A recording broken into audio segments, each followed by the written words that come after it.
to the republic which stands one nation, under God, indivisible, with liberty and justice for all. And a moment of silence, too, please.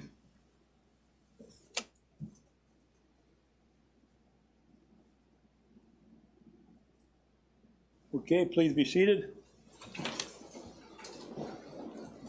First item on the agenda, or first committee on the agenda, is the Indian Affairs Standing Committee. So I'd like to have Supervisor Shipley open it up. Thank you, Chairman Heisen.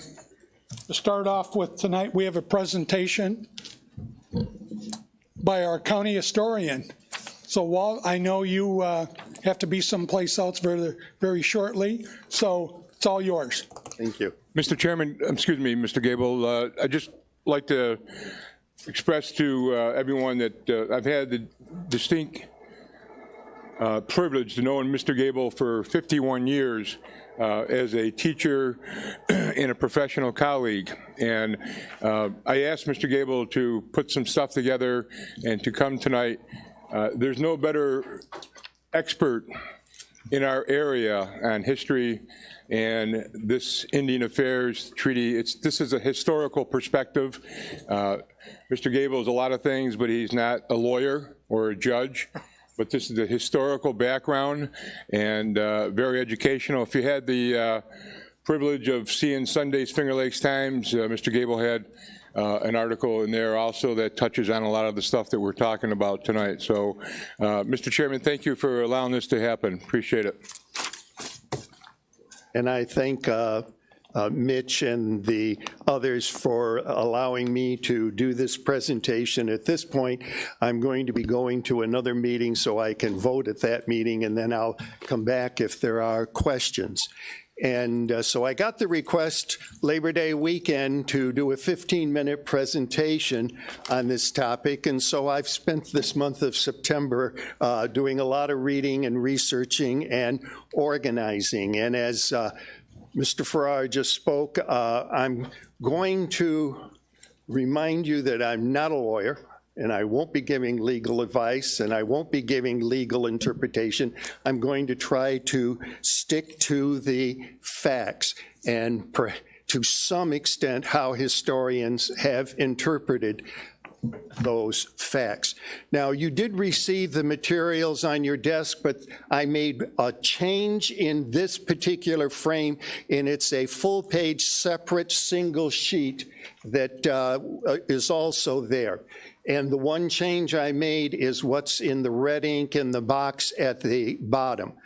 The Treaty of Canandaigua, in the treaty itself, uses the term Canandaigua, and that became our Canandaigua as we know it.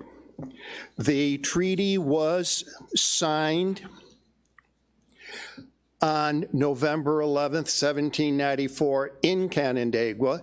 In January 1795, it was signed by President George Washington on a piece of paper. He sent it to the U.S. Senate for approval, and a week later, the U.S. Senate did ratify that treaty. And it is the Treaty of Canandaigua that's also known as the Pickering Treaty or the Calico Treaty, and I'll explain why later. It is this treaty that's the center of any of the Six Nations' land claims and their rights to govern their own reservations. And there at the bottom, I have highlighted some of the key provisions of the treaty. The treaty would have never been completed had not Article 1 wording been agreed to, that it affirmed a lasting peace and friendship between the Six Nations of the Iroquois Confederacy, or the Haudenosaunee, and the United States, and excuse the spelling error there of the untied states. For our purposes, it is Article 2 wording that is so extremely important. The United States acknowledged in this treaty that lands had been reserved to the Onondaga, to the Oneida, and to the Cayuga Nations in prior treaties, and that those nations have these reserved lands, and that those reserved lands have been called reservations. Now, as to what leads up to all of this, in 17 1881, finally, the 13 colonies that declare themselves the United States get a document to govern them called the Articles of Confederation. And in that Articles of Confederation, there is a statement: the National Congress, the Congress of the United States, has the power to, quote, regulating the trade and managing all affairs with the Indians not members of any of the states. New York Governor George Clinton, who wants to obtain as much lands of the Iroquois as possible for settlers of European American whites into Western New York, he interprets that vague wording in the Articles of Confederation as not prohibiting the state of New York from negotiating treaties with Iroquois tribes regarding lands within New York State. 1787, we draft a new constitution for the United States to create a stronger national or federal government. And the Commerce Clause of this new constitution, which goes into effect March 4th, 1789, in Article 1, Section 8, Clause 3, specifically says, the Congress shall have the power to regulate commerce with foreign nations and among the several states and within the Indian tribes. And I think all of us in this room realize that over the years, commerce has come to mean has been greatly expanded from what was considered commerce, in its narrow sense. Well, that same year, the state of New York has negotiated the Treaty of Albany and the Treaty of Fort Stanwix, which are important to us. In the map at top left, you can see the portion of central New York that was the lands of the Cayuga. And in these treaties, the Cayugas agreed to cede about 1.9 million of their acres of land to the state of New York. That's all except what is the Cayuga Reservation. And the Cayuga Reservation is shown in the lower right. It is lands on both sides of Cayuga Lake, extending as far south for Seneca County as the Varick-Romulus town line. That's 64,015 acres. And here in Seneca County, it extends from Cayuga Lake to what is today Route 414, which was known as Reservation Road as a result. The state was very much desirous of securing lands from east of Syracuse all of the way west to Seneca Lake and the preemption line, because the state of New York, like many of the other states, wanted to provide land to its veterans who served in the American Revolutionary War. And this was going to become the new military tract, which is commonly just simply referred to as the military tract.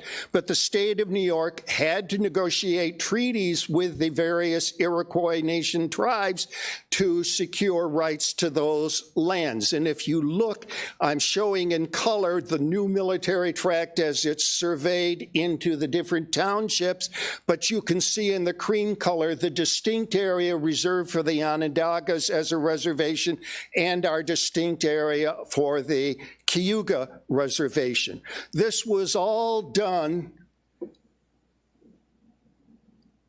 so that the lands could then be surveyed, and in 1792, the state of New York is ready to start balloting or allotting land to the Revolutionary War veterans. But building upon the wording in the U.S. Constitution Commerce Clause, in 1790, Congress passed the Indian Trade and Intercourse Act, and it's renewed with a slightly different piece of legislation in 1793 and then in subsequent times, and these have become known as the Non-Intercourse Act, which quoted, prohibited the conveyance of Indian land except where such conveyance were entered pursuant to the treaty power of the United States. And I've underlined that phrase because that is very important.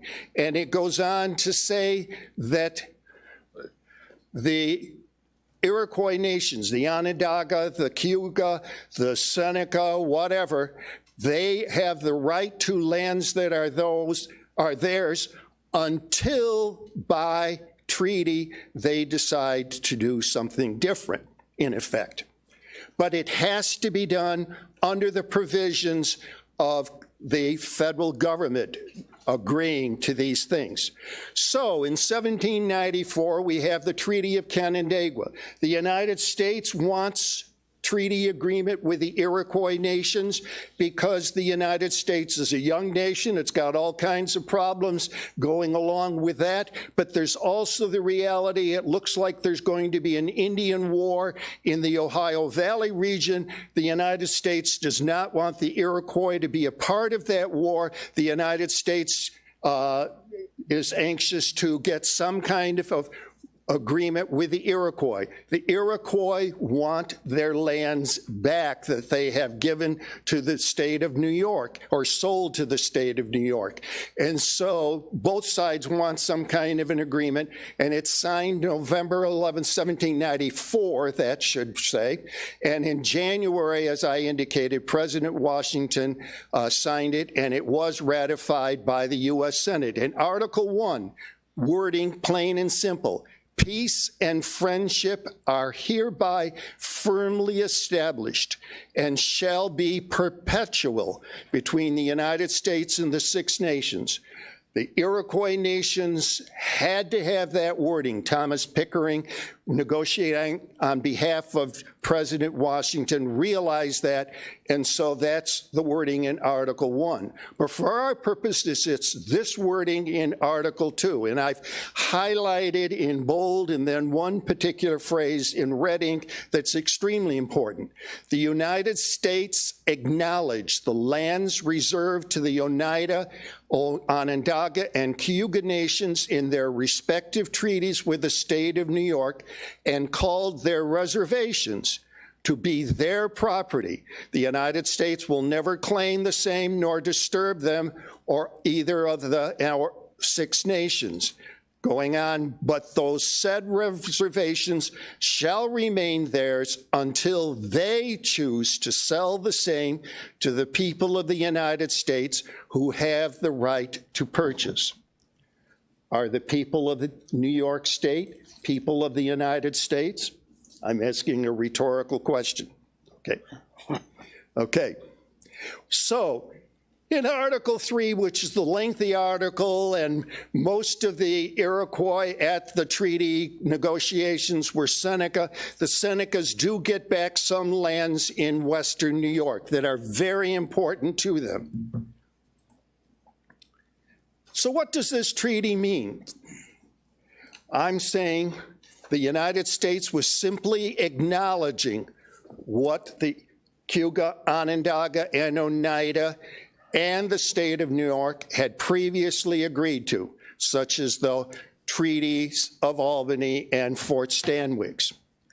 The 1794 Treaty of Canandaigua did not create these reservations, but acknowledged there were reserved lands from those treaties and that those reserved areas were called reservations. In effect, the United States in the Treaty of Canandaigua accepted the reality that these treaties had been made between the state of New York and the Cayuga, Onondaga, and Oneida. In effect, the United States accepted that these three Iroquois nations had what are called reservations. Now, this is the actual document itself. It's 3 pieces of lambskin sewn together. The Iroquois sachems, that the 50 of them that signed the treaty, Their name was printed and they put an X mark next to their name. That's the way they signed it. Thomas Pickering, negotiating on behalf of President Washington, signed it. In January of 1795, George Washington signs his name on a piece of paper which is sewn to the bottom of the treaty itself. 2 copies of it exist. One's in the Ontario County Historical Association, and the other is in the possession of the Haudenosaunee. I remind you again, this treaty was officially ratified by the United States Senate. There are sources that you will access on the internet that question whether that happened or not. But this book by Oberg, Peacemakers is its title, on page 132 very clearly states that the day that George Washington signed this, he sent it to the United States Senate for consideration, and 1 week later, the United States Senate signed it, ratified it. This is a famous painting of the signing of the treaty. You can see the courthouse of Canandaigua, the Ontario County Courthouse, here in the background. We have roughly 1,600 Iroquois present while these negotiations are taking place. Here you see some images of the wampum, the beads made into a belt that becomes known as the George Washington belt, the Great Chain belt, or the Canandaigua belt. One provision that I didn't cover in the treaty, but you have the full text of the treaty, was that $10,000 worth of goods would be given immediately to the Iroquois, and it would be not cash, but in the form of goods. And one of the major form of goods was cloth. And the Iroquois especially liked calico cloth, and so that's how it became known as the Calico Treaty. Also, every year, now a total of $4,500 worth of goods would be given, and it's cloth today, and that is still being done. This is the boulder there in the lawn of the courthouse that commemorates this event. And every November 11th, the Haudenosaunee conduct an annual remembrance of this Treaty of Canandaigua. So that's the Treaty of Canandaigua, but I need to add some things right after that. In 1795, the state of New York and members of the Cayuga Nation agreed to the Treaty of Cayuga Ferry, signed basically where Cayuga, New York is today. And they agreed to cede nearly all of the Cayuga Reservation. The state of New York wanted those lands for more whites to settle that were not military veterans, and they got those lands. And you can see in that map that the next year the state of New York proceeded to survey that area and begin this process of selling those property. And yet today, if you buy a deed in that former Cayuga reservation and trace it back, it's probably going to refer to reservation lot number. Whereas if you're west of 414, such as my folks' property, it says military lot number, because west of 414 is part of the new military tract, while east is part of the former Cayuga Reservation. And then in 1807, the Cayugas ceded the remaining portions of the lands that they held. True, this is in violation of the 1790 Indian Trade and Intercourse Act. But the federal government did nothing to negate those treaties or agreements. And this map just shows all of the lands of New York State that were Iroquois Nation lands and what they're left with today.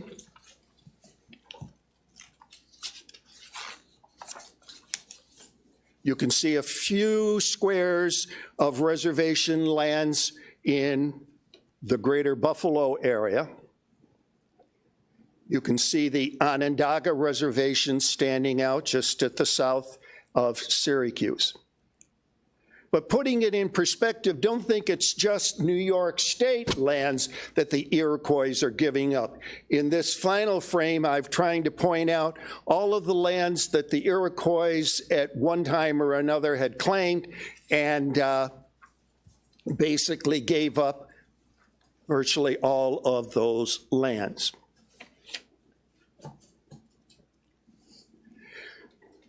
Now, also you received, I tried to anticipate some questions that you might have for me, and so I have prepared some responses to those, but if you have any of those or other questions you want to ask me about, I'm available and my time hasn't expired. Go ahead, Kyle. Yes.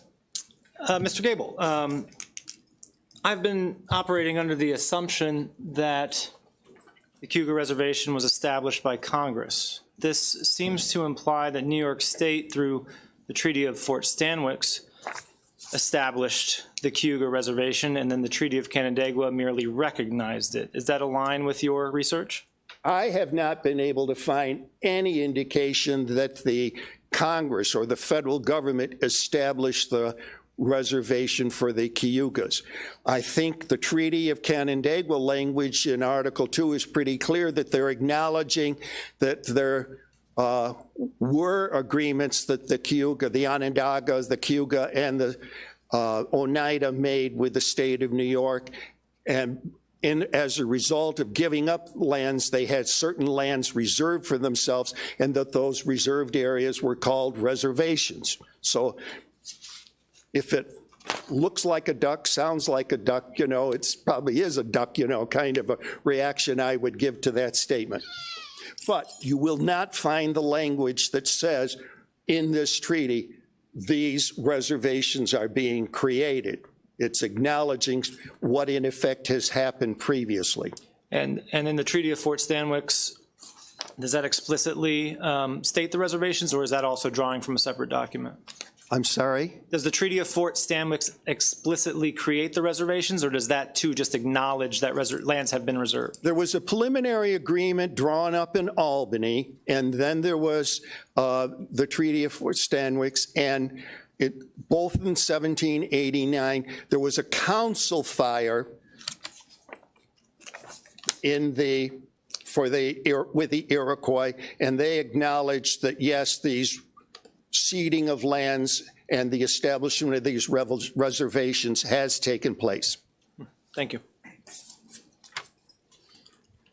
Anybody else?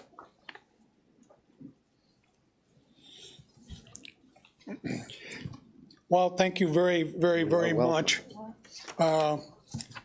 This is still a little unclear. Hello? And there are facts, and you can try to dispute facts, but they are facts. But then there are reactions, and the bottom line is the federal government says, state of New York, you can't negotiate these treaties, but the state of New York went ahead and did it, and the federal government didn't take action at the time to negate it.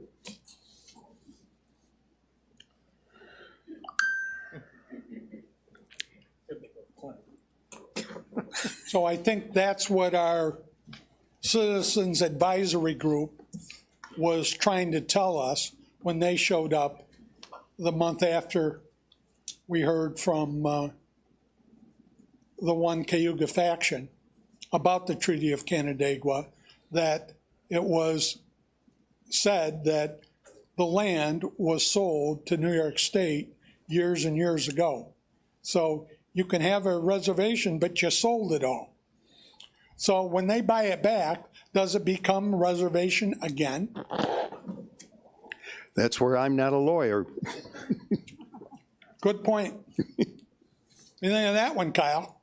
Yeah, I mean, my understanding is that the federal courts have essentially said that any state negotiated treaties after 1794 are in violation of the Non-Intercourse Act. So if we have a Treaty of Fort Stanwix that establishes reservations after that date, that doesn't seem to me to be legitimate, but.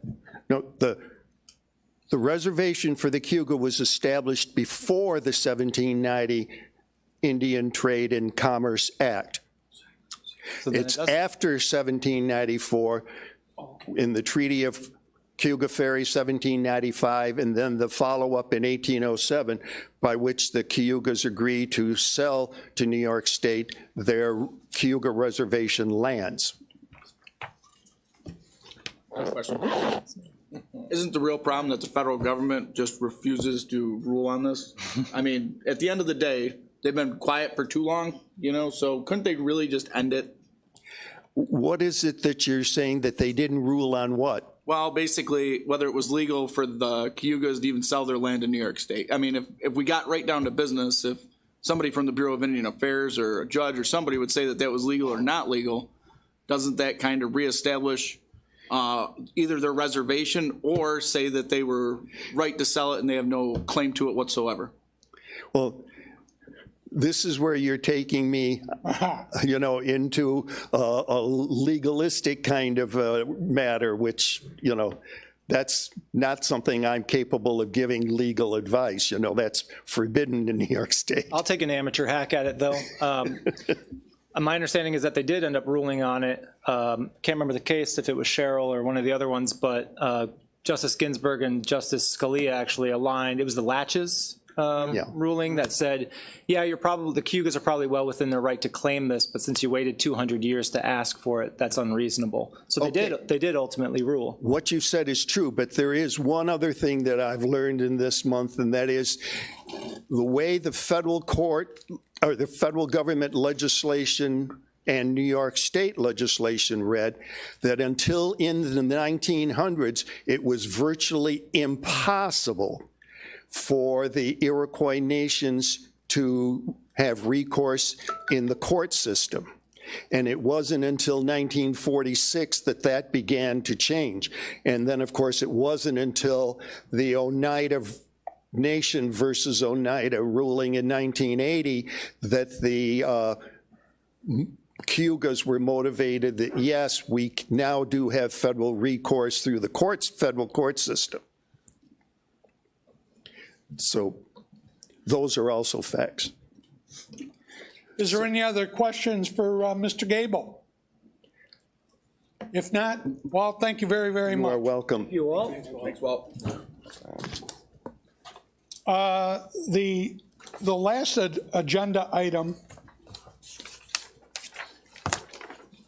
for the Indian Affairs Committee is on the members of the Indian Affairs Committee members' desk is a copy of the NISAC Fall Conference, the resolution that was passed through by this board that the county attorney took to NISAC, which, where's the county attorney? Hiding over here, sir. When they kept talking about legal opinions, I wanted to say It worked. thank you. So it's my understanding that you took this reservation to NISAC, they accepted it, and they added some language to add any other county that has a similar situation, and they're forwarding this on to New York State. Any other municipality, because there are some villages and towns that are impacted the same way. So they were clear that they wanted to make sure it covered any other municipality. And it was clear the discussion, which we've had here briefly, centers around the ultimate source of funds to resolve this is going to be the federal government. So they did specifically add language calling on the state officials to make a pointed effort to get direct impact aid from the federal government.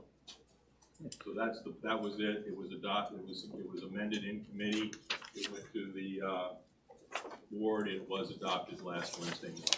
So that will be packaged with the other NICE Act resolutions to go to the Governor Hochul and the Assembly and the Senate. Thank you. Is there any questions? Yes, Mr. Chairman.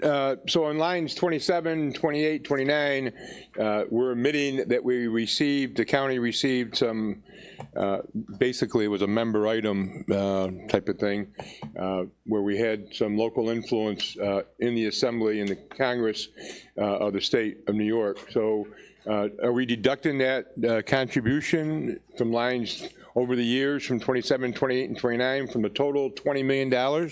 No. Or that's just interest? Quite frankly, I don't know if that $20 million figure is accurate, but. That's what I'm saying. We're sending a resolution that, is it accurate? That's my point. If I may, there have been other jurisdictions that have gotten some similar payments in the past. And the issue ultimately will be a later accounting one way or the other. It's acknowledged that there were member items. They were never quid pro quo. And so that'll be for a later interpretation. There you have it. And I do not believe that we received 10 years worth of payments. No, it's not quite. I mean, it was. I think it was closer to maybe 3 or 4. But we can fact check that at a later date. I mean, if and when the specifics of an impact plan are adopted, then there will be, a clear path of information to be provided. Very good. Thank you. Thank you for your work on this, Dave. With that, is there any other thing to come before the Indian Affairs? Yeah, just, Mr. Chairman, just one question. So I've had some conversations with folks, at least in my town and other towns, and one thing that was suggested, and so I wanted to throw this to the committee, is it appears, and I don't know that this is fact or not, but it appears that Cayuga County has a different type of relationship, I'm not going to characterize it one way or the other, with the Cayuga Indian Nation. And so the question that was brought to me was, would it perhaps be wise for us to invite the appropriate official or officials from Cayuga County to have a conversation about how their relationship evolved what is it, and how do they work with them or not work with them? Because as we had that lengthy conversation a number of times in the past, we seem to be hitting our head up against a wall and get yelled at and everything else. So I'm just wondering if there's another way to address this. Thank you, Jeff. I'll be honest with you. We have invited Representative Halftown to a number of meetings.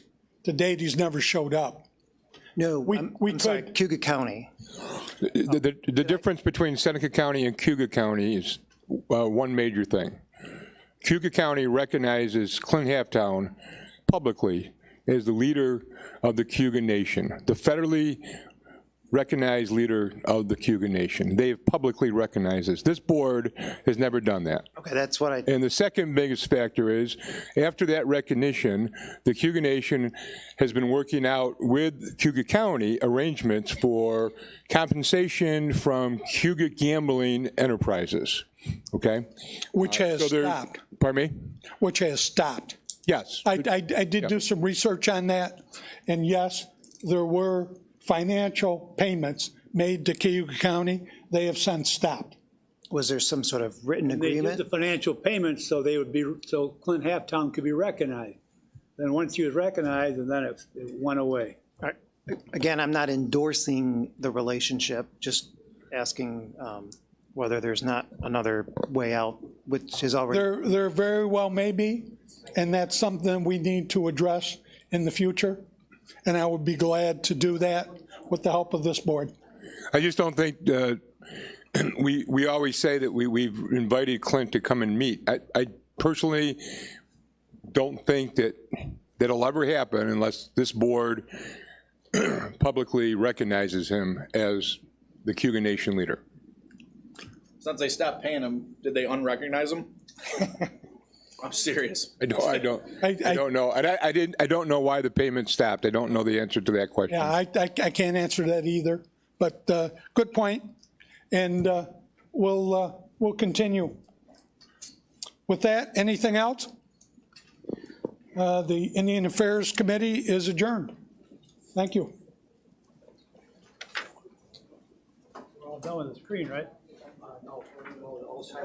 Now we got another presentation. Okay, I'll get back here then. How we do, Mitch? Did we move along? Well, they got a new committee now? Human Services, Mr. Chairman. Okay, you call that to order then, sir? Thank you, Mr. Chairman. I'd like to call Human Services Committee to order. First issue, we have a presentation, I believe, tonight. Imagine that. That's why you're ignoring me, not putting the screen up. I'd take a peace pipe, to be frank, but we can start with this.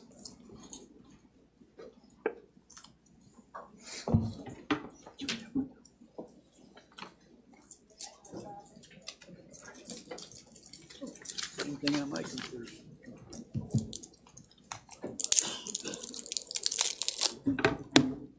You're on. Looks like it. That's off the coast of California. I think it's Cabo, Mexico, isn't it? I mean, it's where the Gulf meets up with the Pacific Ocean. California. Yeah. I've been there. You swim out to it? So I would like to thank the board and Mitch and the Human Service Committee for having me today while my computer part is getting set up. I'll just introduce myself. I'm Penny Gugino. I'm with the Alzheimer's Association. Our office is in Rochester. It's called the Rochester and Finger Lakes Region Chapter. We cover 9 counties. So we cover Seneca, Ontario, Wayne, Yates, Chemung, Steuben, Schuyler, Livingston, and Monroe. And I'm actually the point person for Seneca and Wayne County. So I'm very grateful to be able to present to you very briefly. I know you have a long meeting, so I'm going to cut mine even a little bit shorter for you. Just an overview of the programs and services that we offer to the 9-county area. We offer this throughout our entire country, but it's important that everyone be aware of what we offer and how to access these services for people who are recently diagnosed with Alzheimer's or dementia and they don't know where to go. So we are here and no one has to go this journey alone, and Penny's going to cover some of the things that we have available. I've been working with Angela, so there's a slide that will show some of the educations that we have coming to the Senior Center in October, November, and December. So once we get our slides up, I'll try to keep this brief. Thank you.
Yay.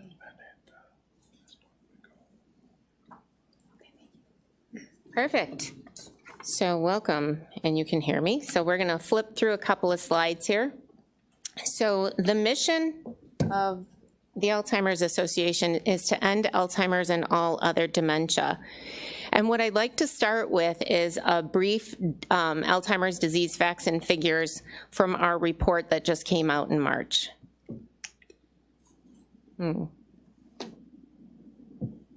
Okay, so the video didn't play. What the video was going to tell you is that more than 6 million Americans are currently living with Alzheimer's, and over 11 million people are providing unpaid care for people with the disease.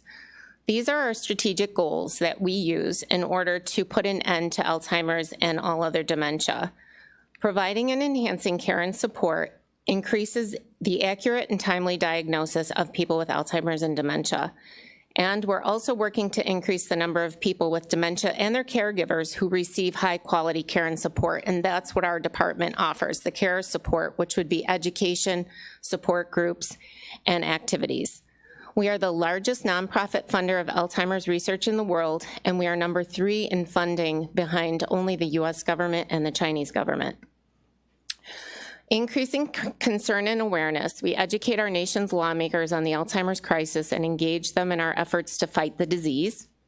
Strengthening diversity and inclusion. Diversity and inclusion are critical to the association, both in who we are and who we reach. We know that Hispanic population is 1.5 times more likely than the white population to develop Alzheimer's or dementia, and our African American population is twice as likely to develop Alzheimer's or other dementia. So it's critical that we focus on educating these communities. Advancing public policy. The association is the leading voice for Alzheimer's disease advocacy, and our job is to ensure that the need for Alzheimer's care, education, and research is heard at every level of government. And growing revenue to support the mission. The association strives to generate revenue through individual constituents, corporations, and organizations to accelerate progress in research and maximize impact. So many people ask, what is the difference between Alzheimer's and dementia? And we need to look at dementia as the umbrella term. And dementia is the general term for the loss of memory, language, problem solving, and other thinking abilities that are severe enough to interfere with daily life. And under this umbrella, there are different forms of dementia, Alzheimer's being the most common form, with 60 to 80% of all dementia cases being Alzheimer's. We also see Lewy body dementia, vascular dementia, frontotemporal dementia, and others like Parkinson's and Huntington's. If someone has 2 or more forms of dementia, we call that mixed dementia. And so while the numbers are rather high, with over 6 million people in our country with Alzheimer's or dementia, just about 4 out of 10 Americans say that they would see a doctor right away if they experienced dementia symptoms. So the majority would wait or not see a doctor at all.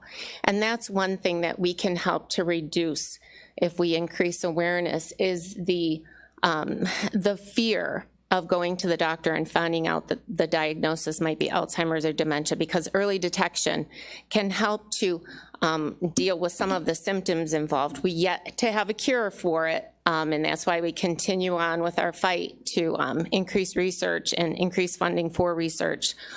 So we really need to help to reduce the fear and make sure that everyone is aware that they can reach out to the Alzheimer's Association for resources and support. In New York State, there are more than 410,000 people over the age of 65 with Alzheimer's.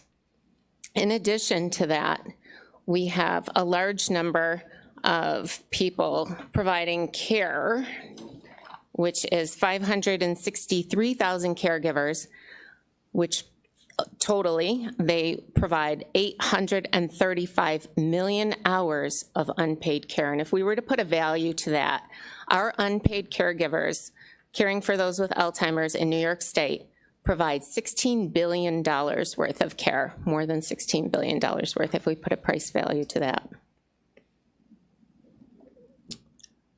Now, if the video plays, we will hear from Alfonso and Joan about their experience receiving Alzheimer's Association support.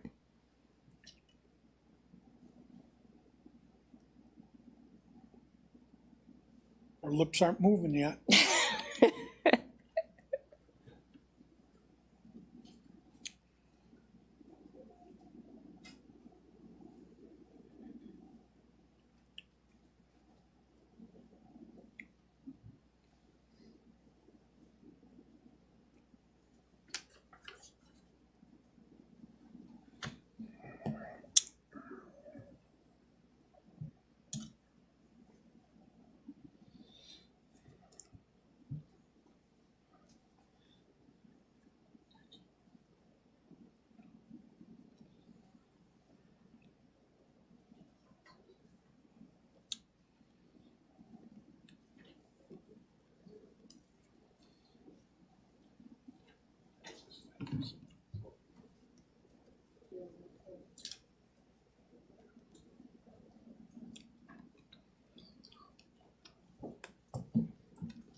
So they were going to share their experience of receiving support from the Alzheimer's Association, but we will move on with our program. And making a difference in the community. How can you help to make a difference in the community? We're going to look at a few ways that you are able to do that. Okay. So we have, one of the ways is our Walk to End Alzheimer's, and it's not too late to register for our walks. We have 3 coming up. October 1st, we have the Granger Homestead in Canandaigua, October 8th, Frontier Field in Rochester, and October 15th, Watkins Glen International. And the slide that you see here is the longest day. We celebrated that in June, and the longest day is a fundraiser where people can take what they love to do and turn it into a fundraiser. So on the website, there are all kinds of examples of what can be done. We personally held a face painting booth at one of our local town parks and during one of our festivals, and the kids loved it, and we raised some money, and it was all for a good cause. So whatever you love to do, you can turn it into a fundraiser. And how can we help? We have a 24/7 helpline, which is available all year long in over 200 languages through translation services. And at this number, people can reach a master's level clinician to get confidential support and whatever help they need. If it's in the middle of the night and there's a behavioral issue and the doctor's not open and family don't want to bother other family members, they can reach out to the helpline and receive help there. We have free education, and that's an area that I work on, and we bring education into our communities to help caregivers and those who are living with the disease to understand more about what to expect and what services are available to help them in their journey.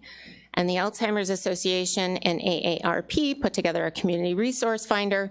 So one can go to communityresourcefinder.org and look for at-home caregivers, respite services, and a lot of other services that they may find that they need. And the Alzheimer's Association resources include free online and in-person education. And we, this thing's a little touchy. It just slipped through one of my slides. While most of everything has been virtual for the last couple of years, we are getting more toward the in-person educations, and we have a slide here that will show you the 3 that we have scheduled right now at the Seneca County Department for Aging Senior Center.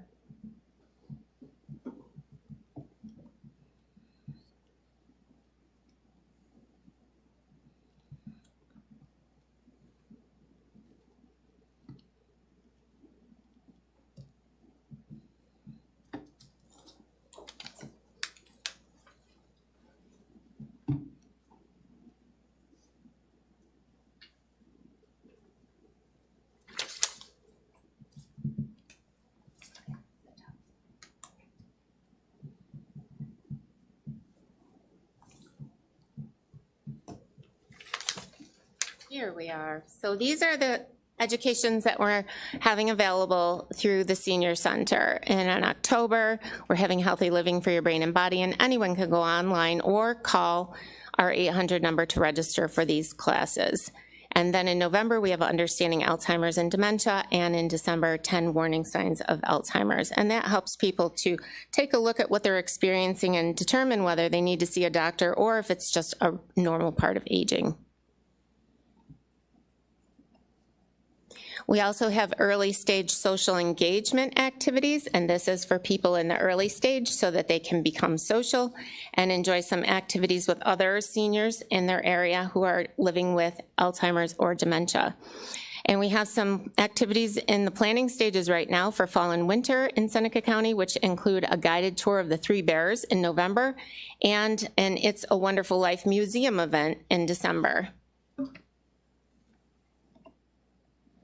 We offer support groups. They're delivered in person or virtually, and these are for people living with Alzheimer's, their family, friends, or caregivers.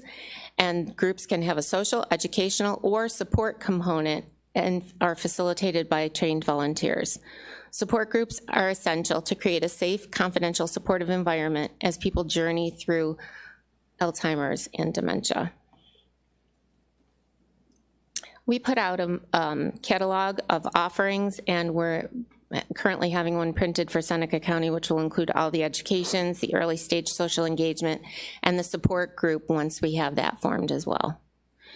We have a community forum that's being planned for November 3rd in Ovid, and that's open up to all community members, community leaders to come together around the table, talk about what services are currently available, where we need to increase awareness in our communities, and where we should begin to make sure that these programs and services are available. And this is our founder, Jerome Stone, and his quote is, "Do things here and now, not after you're gone. If you have some money, share it, and if you have some time, do something worthwhile."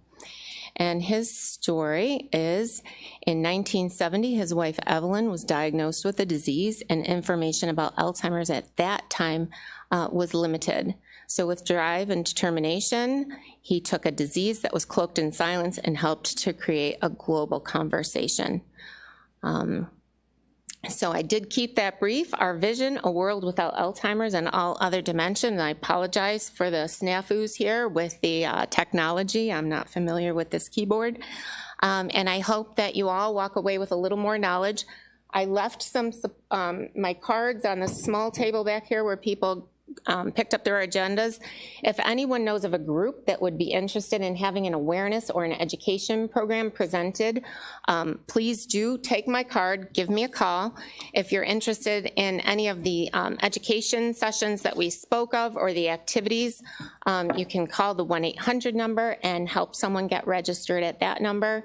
And other than that, we hope that you'll take a look at some of our fundraisers, maybe create a walk team and help to support ending Alzheimer's and other dementia and help to find that first cure. So I'll tell you one quick story. At the walk, you'll see all different colors. People will be carrying flowers of all colors. There's blue, purple, yellow, and orange. And we have a white flower, but no one has carried that yet, and that's for the first person to be cured of Alzheimer's or dementia. So we're holding out hope for that, and we need everyone's support to get there. Thank you so much for your time. Please help yourself to the resources. You all have a packet. Do reach out if you have any questions. Thank you very much. Thank you. Thank you. Thank you. Thank you. All right. We have issue number 2. Clerk for the board to advertise for Office for the Aging public hearing. Motion. Motion and a second. Second. Second. Have any background on this, Tracy? It's Angela. Angela, sorry. It's just our annual resolution to advertise for our public hearing. Oh, thank you. All those in favor? Aye. Opposed? Motion carried. Issue number 3, Board of Supervisors approved 2022 Resource Association Plan for state funding for youth programs. Motion. Motion? Second. Second? Hi, Mr. Chairman, how are you? Good, how about yourself? Good. On the resolution, at the time, we did not receive our state aid allocation for runaway homeless youth services.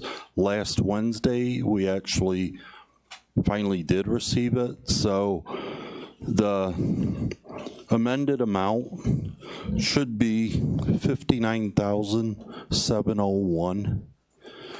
So we had almost a $2,000 increase in runaway funding, which we haven't received in years. Wow. And there was an additional funding stream from the state added this year as well. So normally the amount is around 51,000. So with those, we did have an increase this year. Great. Any other questions? Yeah, I have a question. Mr. Shipley? Thank you. You're welcome. What do you do with the resources that you receive? I mean, where do they go toward? So they go toward youth programs for mental health, substance abuse counseling, youth development type programs. So you save, Actually help for those yes, those youth. yeah. And we do receive some administrative reimbursement out of that money to offset the county cost as well. So many of the programs we serve may be a county agency that we provide funding for, but then we receive reimbursement back on that. Thank you. You're welcome. Any other questions?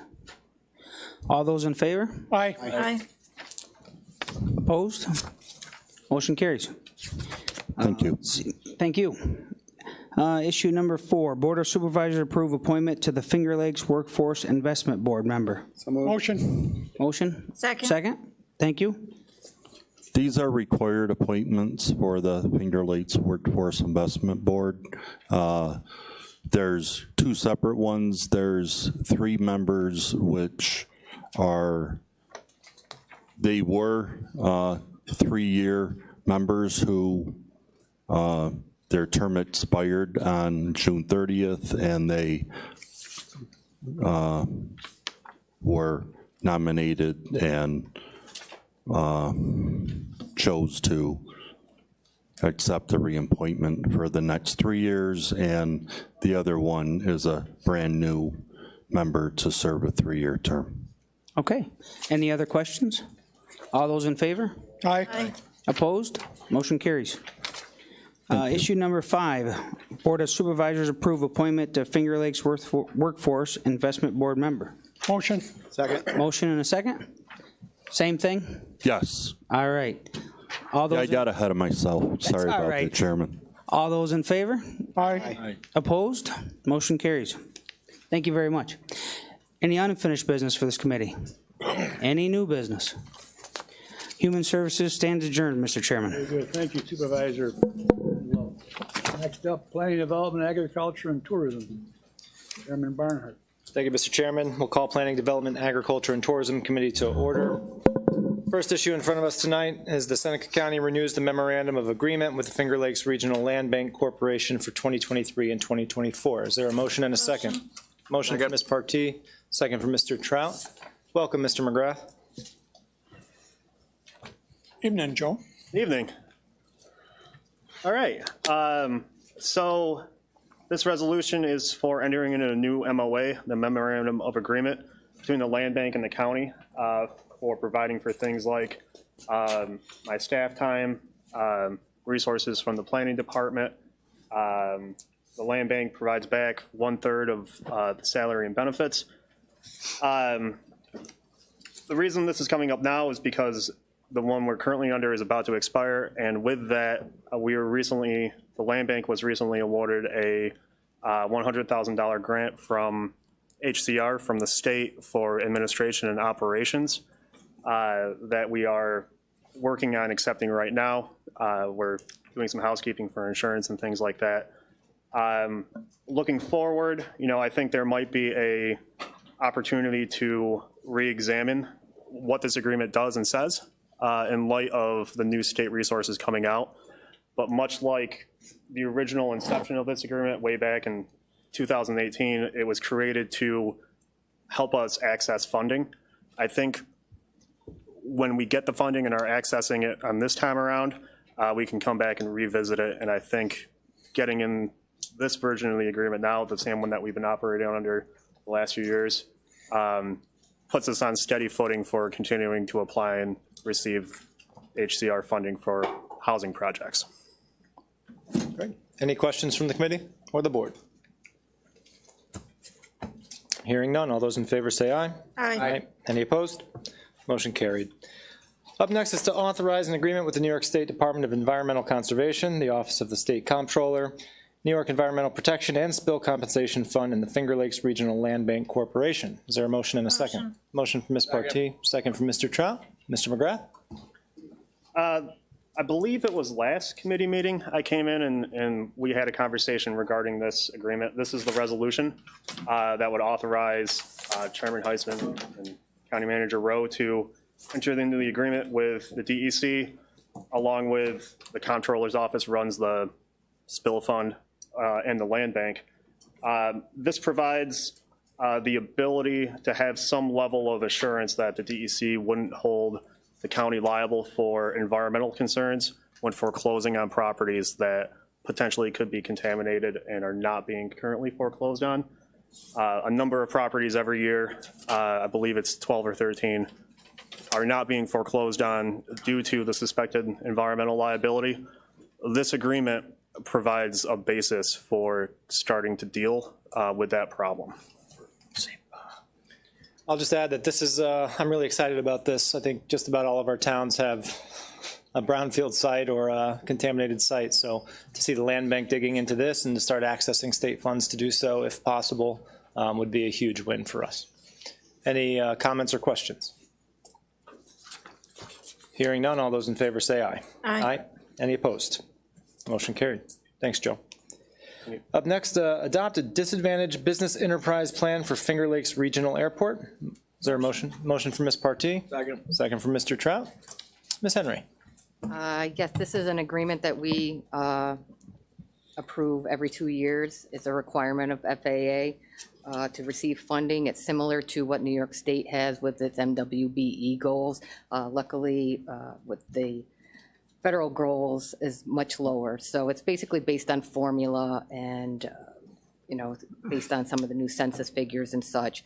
And the goal set for under this plan is 6.37%, which is slightly lower than it was before. Great. Any questions? Mr. Shipley? Thank you. Jill, is this a realistic number? Is this attainable? More attainable than the state figures, yes. What was the state number, like 30% or something like Yeah, that? most of them are at 30%, so, and higher. But yeah, I mean. But whether you reach this or not, is good faith still considered? Yes, yes. So when we do any of our airport activities, when we're going out to bid, and we would definitely, this is written into the bid packages, and, you know, this is an attempt. We would also need to demonstrate that, you know, we made good faith effort to reach out to these entities. So, yeah, I think it's much more realistic than what we're dealing with under state funding. More than just checking a box, right? Yes. Running joke from our land bank meeting earlier, sorry. Any other questions? Hearing none, all those in favor say aye. Aye. Any opposed? Motion carried. Thank you. Last issue in front of this committee tonight is the Board of Supervisors directs the advertising of a public hearing on recertification of Agricultural District 6. Is there a motion and a second? Motion. Second. First from Ms. Partee, second from Mr. Trout. All right, and yes, as we've had conversations in the past, we are reviewing our 3 different ag districts, and we're currently working on the most northern ag district. So we've been working with several months on this based on the recommendations out of our ag enhancement plan.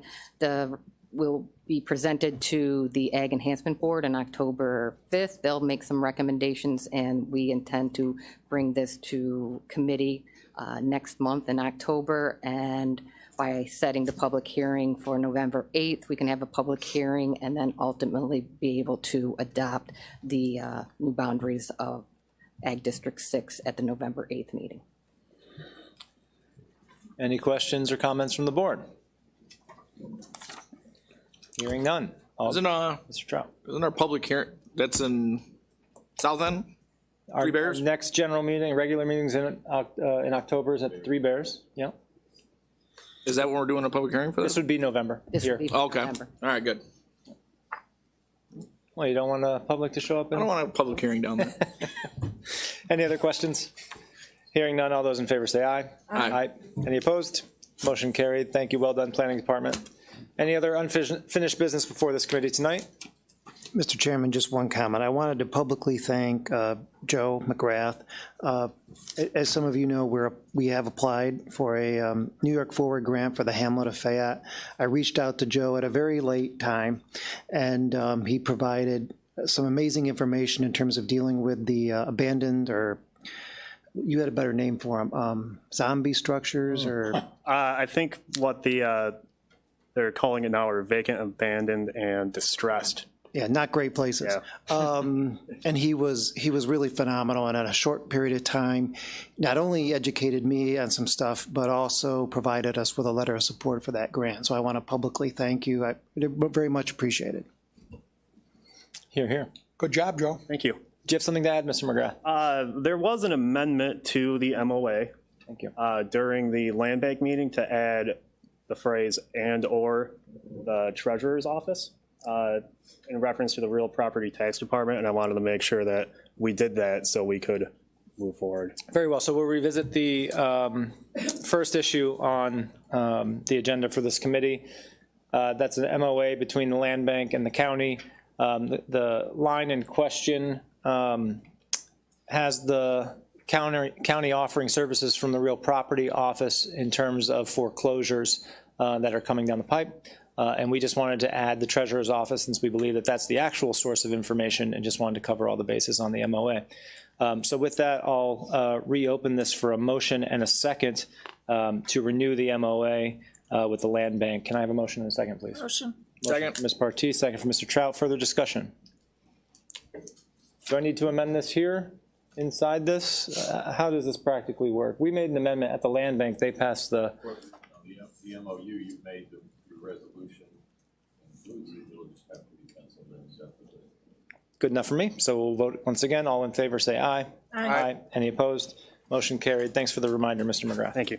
Any other unfinished business before this committee? Any new business? Yes. Hearing none, this committee is adjourned. Thank you. Thank you, Chairman Barnhart. Next up, Environmental Affairs, Chairman Cornletter. Thank you, Mr. Chairman. We have one issue here, the DEC open space appointment. The New York State Department of Environmental Conservation and the State Office of Park Recreation and Historic Preservation are beginning the process of updating the state's open space conservation plan. All DEC regions are forming a regional advisory committee and are seeking representation from each county. Advisory committee members will be expected to attend committee meetings estimated to be 5 to 7 in person and assist in the development of a draft open space conservation plan.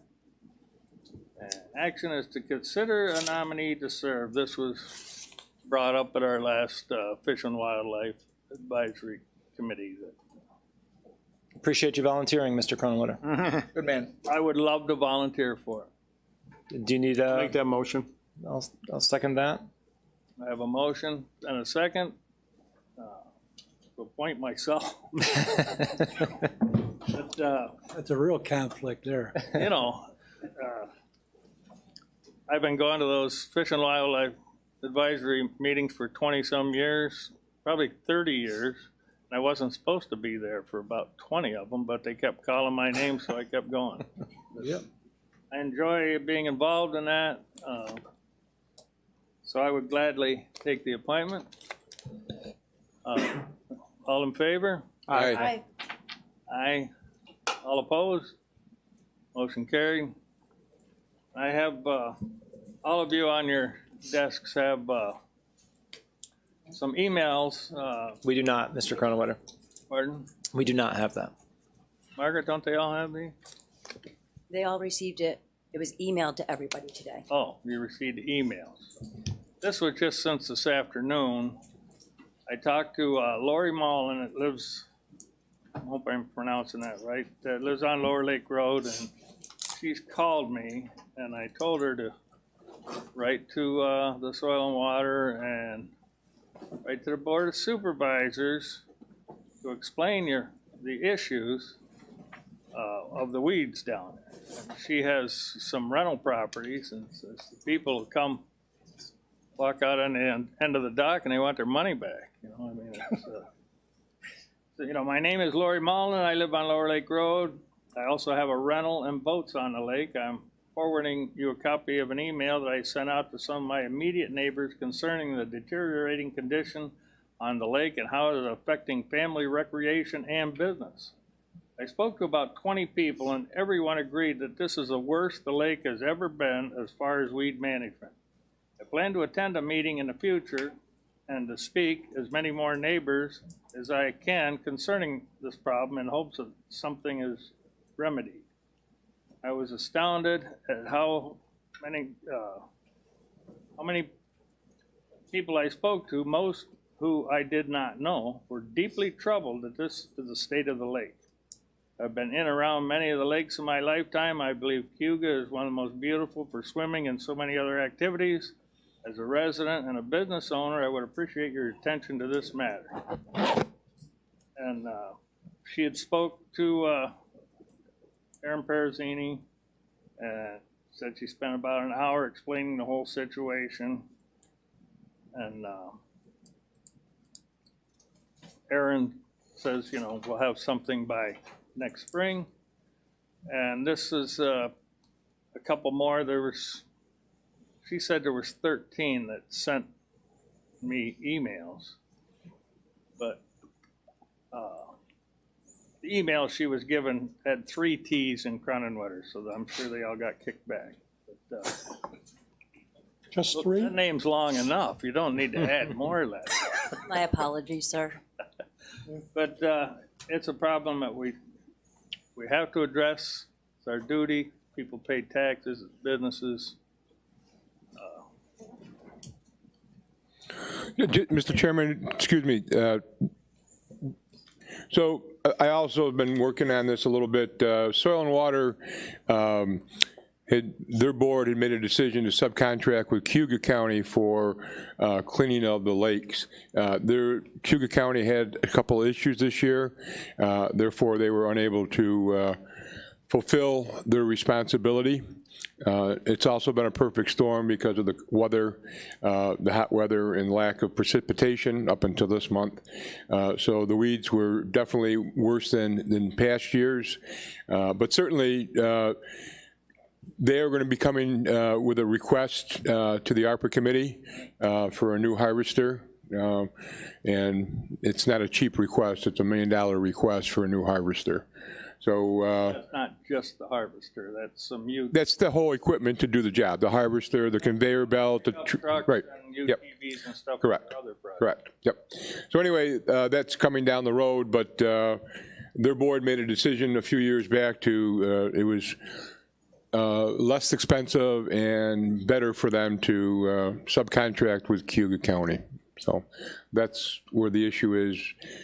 There was some fallback with that this year. Cayuga County had machinery that broke as well, so that's the backup type of thing. They did a great job, when they showed up, but they just failed to show up. Well, how long do they do it for when they show up? It takes them about a week to cut all the weeds out of the lake, and they did it once a year. How long does that last once they? Well, the first year it was perfect timing. They did it like the end of July. The weeds were getting pretty high, but they cut them, and then by September they're back up. But people put their boats away at Labor Day, so it really doesn't matter. I mean, that worked good. And then year before last, they were a little late, there's no sense. People really do put their boats away Labor Day or shortly thereafter. And so to utilize it for recreation and keep the harmful algae blooms, keeps the water moving, it would be ideal to do it twice a summer. That would be ideal. But they didn't do it at all this summer, so that's why it's such a mess. Well, you're targeting Cayuga Lake, but God forbid they travel on the Seneca Canal or any of the tributaries there, just as bad. Summer long, they harvested the canal. They subcontract with Cayuga County for that also. On that one too? Yeah. They- Well, no, Seneca County's got, Soil and Water has a small machine and we do the canal with. That's our own That's been- own piece of that worked equipment. all summer long, the little one. And a big one just sat in the barn all summer. We don't have a Good, trailer. good place for it. No, the big one's old and tired, and just a lot of maintenance with it. Yeah. All of them are. Even the new ones are. There's no John Deere or International making these things. It's kind of a welding shop just throws them together, and there's not a lot of engineering there, and there's a lot of maintenance to them, and they don't work. They're mechanical and they don't work perfect all the time, I guess. I mentioned to, Well, the company that sells new ones for $1 million, we got a pretty good deal going. Yeah. Well, they made the statement, the guy that builds them, he says, well, they were designed so they couldn't be repaired. That's the dumbest statement I ever heard in my life. It's just a barge with some hydraulic pumps on it and a sickle bar on the front and a conveyor belt. I mean, compared to a grader or a backhoe, it's a simple machine. I know Ernie could take it apart and put it back together, you know. Ernie can? You just got volunteered. I mentioned to Roy Gates if the highway department would be interested in taking over the weed harvesting, because it's no different than mowing the grass on the side of the road. His crew is familiar with heavy equipment and hydraulics, and it's just been a begging the Soil and Water to do it since 3 directors ago, 2 directors. Did you get a response? He said he would talk about it. He already volunteered me to operate it. I don't have a problem with that. I've operated heavy equipment my whole life. But, it's, Work on your tan. you know, it's not in Soil and Water's wheelhouse, I don't think. They just don't want to do it, and they got other things to do.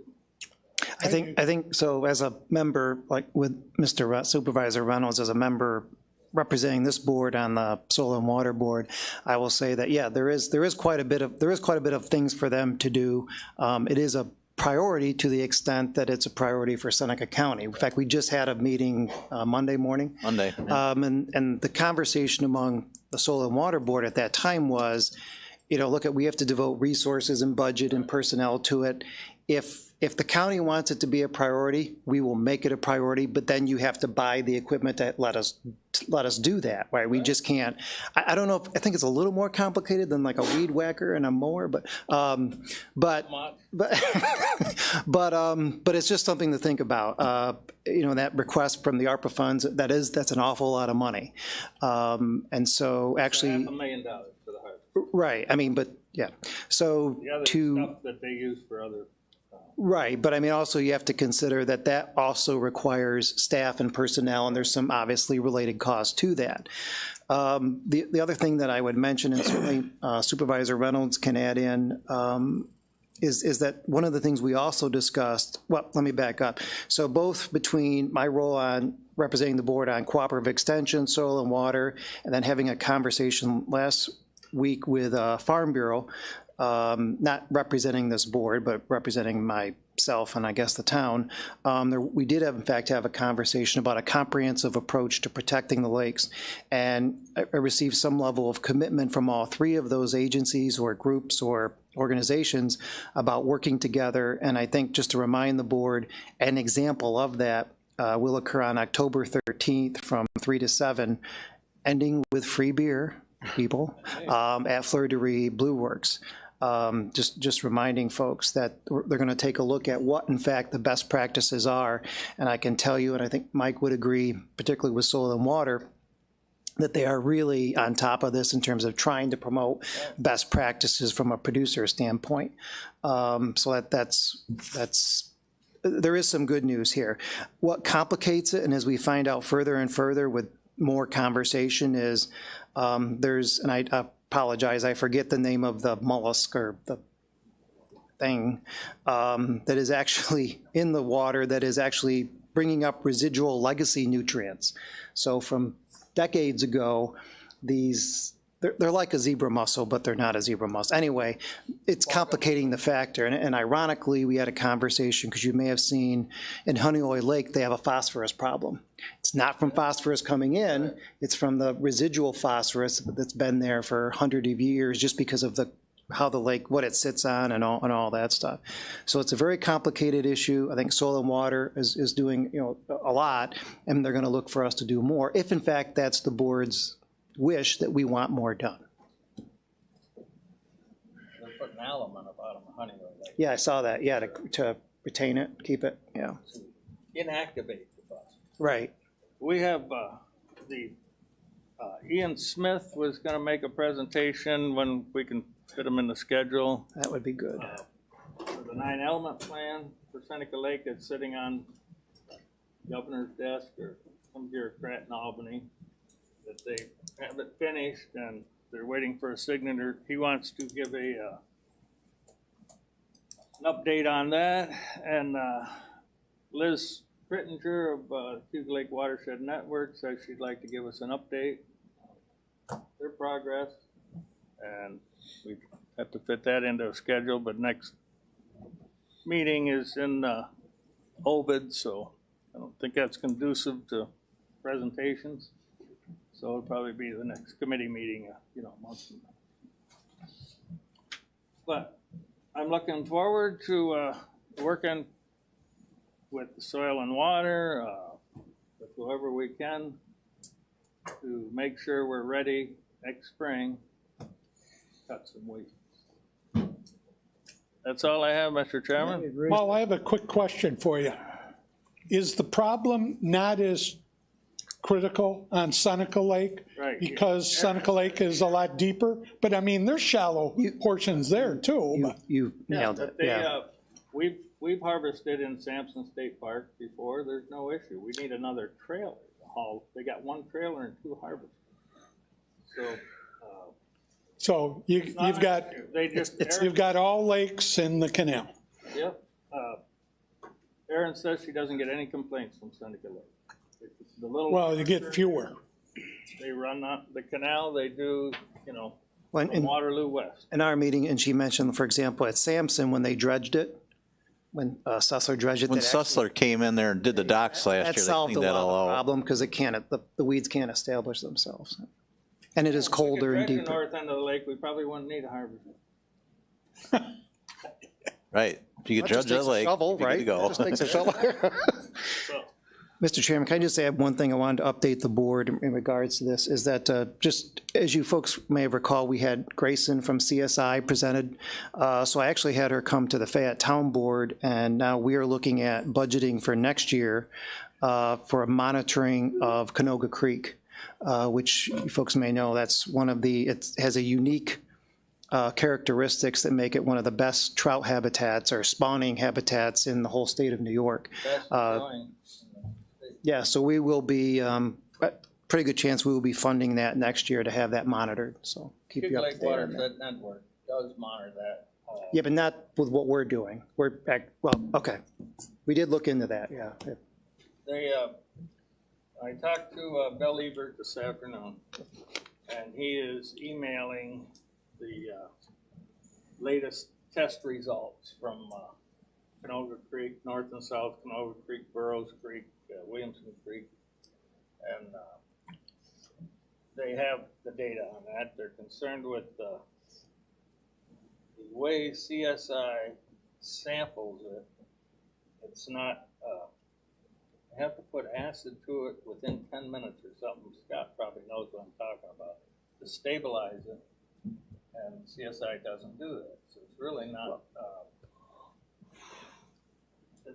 the sample's not good for the EPA. I mean, it's a certified lab, but the way they take the samples isn't conducive to the data that the EPA is looking. But for us, it passed the Dr. Keith Tidball test, so that's good with me. So we're going to be doing that. That's all I want people Well, to that's know. fine. As far as I'm concerned, we have 5 or 6 years of data of what's coming out of Canoga Creek. I don't run the committees. That's all I got. Thank you. Supervisor Cronenwater. Next up, Public Works, Chairman John Trout. First on tonight's agenda, issue 1, authorize renewal of lease agreement with the Sons of Union Veterans of the Civil War. Motion. Need a second? Second. Motion made and seconded. I don't see why we wouldn't do that. All in favor, say aye. Aye. Aye. Opposed? Motion carries. Next up, issue 2, supervisors approve purchase of one 10-wheeler automatic truck for the highway department. A motion and a second. Motion. Somebody second it. Second. Thank you. Roy? This is a truck that we bought in the spring. I was notified in June. It went up 10%. So did mine. Everybody else's go up 10%. Lucky if it didn't go up more. Yeah, that's a deal. Oh, this This is is the way it is. What's the new? I guess you didn't buy it in June then. 284. Yeah, signed contracts don't mean anything when you're talking about dump trucks for some reason. The stainless steel box went up 15, and I prefer stainless steel because it lasts forever. Oh, yeah. That was the biggest increase. That was the biggest increase. You gotta put it together. Can you haul weeds in that? Sure. You can load them. Motion made and seconded. All in favor, say aye. Aye. Paul loads them and they dump them. Opposed? Motion carries. Issue 3, proposed local law E of 2022 to repeal and replace Seneca County Local Law 6 of 2021, updating operations and authority of Seneca County Code Enforcement Unit for the administration and enforcement of New York State Unified Fire Prevention and Building Code and the State of Energy Conservation Construction Code in the County of Seneca, and repealing all prior local laws related thereto and providing for a public hearing. Motion. Second. Motion made and seconded. Did we have laws that weren't, Received notice from Head of Codes, Mark Shaw, that normally we don't have an issue when we send ours up, but the Albany office had some issues and they proposed some changes. So asked that be tabled so that we can make those changes and bring it back to the committee. Okay. Motion to table. second? Motion made and probably second. All those in favor say aye. Aye. Opposed? Motion to table. Thank you. Hayes. Hayes doesn't come anymore. Issue 4. Board authorizes engineering consultant firm CHA Incorporated to manage Frontenac Road Bridge Capital Project. Motion. Second. Motion made and seconded. I don't know, we're gonna do it anyway, right? Yeah, Mitch? yeah, we had a little hiccup there on who was gonna do it, and So this is a town of Covert project that the board, by prior resolution, authorized the county to be the project sponsor. And the town, prior to that happening, had gone through I think a list of 15 firms and had gone through the due diligence to select Clough Harbor. When the contracts came up, I checked the resolution that had authorized the project to go forward, and it did not have anything in there to authorize the engineering contract to be signed. So I didn't feel comfortable signing it without coming back. I talked to Mike and I talked to VP at Clough Harbor about the need to run this through, and they didn't indicate. And so then if this clears Public Works tonight, it'll go to October 11th full board meeting, and they indicated that that wouldn't be a problem with the schedule. So Okay. All things according to Hoyle. Motion made and properly seconded. All those in favor say aye. Aye. Opposed? Motion carries. Issue 5, supervisors award construction contract to Massive Construction for the repointing of the foundation at the Three Bears Complex. Motion. Motion made and seconded. Bob? Yeah, so this was the, did I bring this to the, no, I did not. Yes, so we brought this to committee last month, and they were the only and lowest bidder for this project, the Three Bears, repointing base foundations. Is this all 3 buildings or what? Yes, that's all 3 buildings. You got a number on it? $40,700. Not bad. I'm in the wrong business. You and me both. Did you have an estimate before?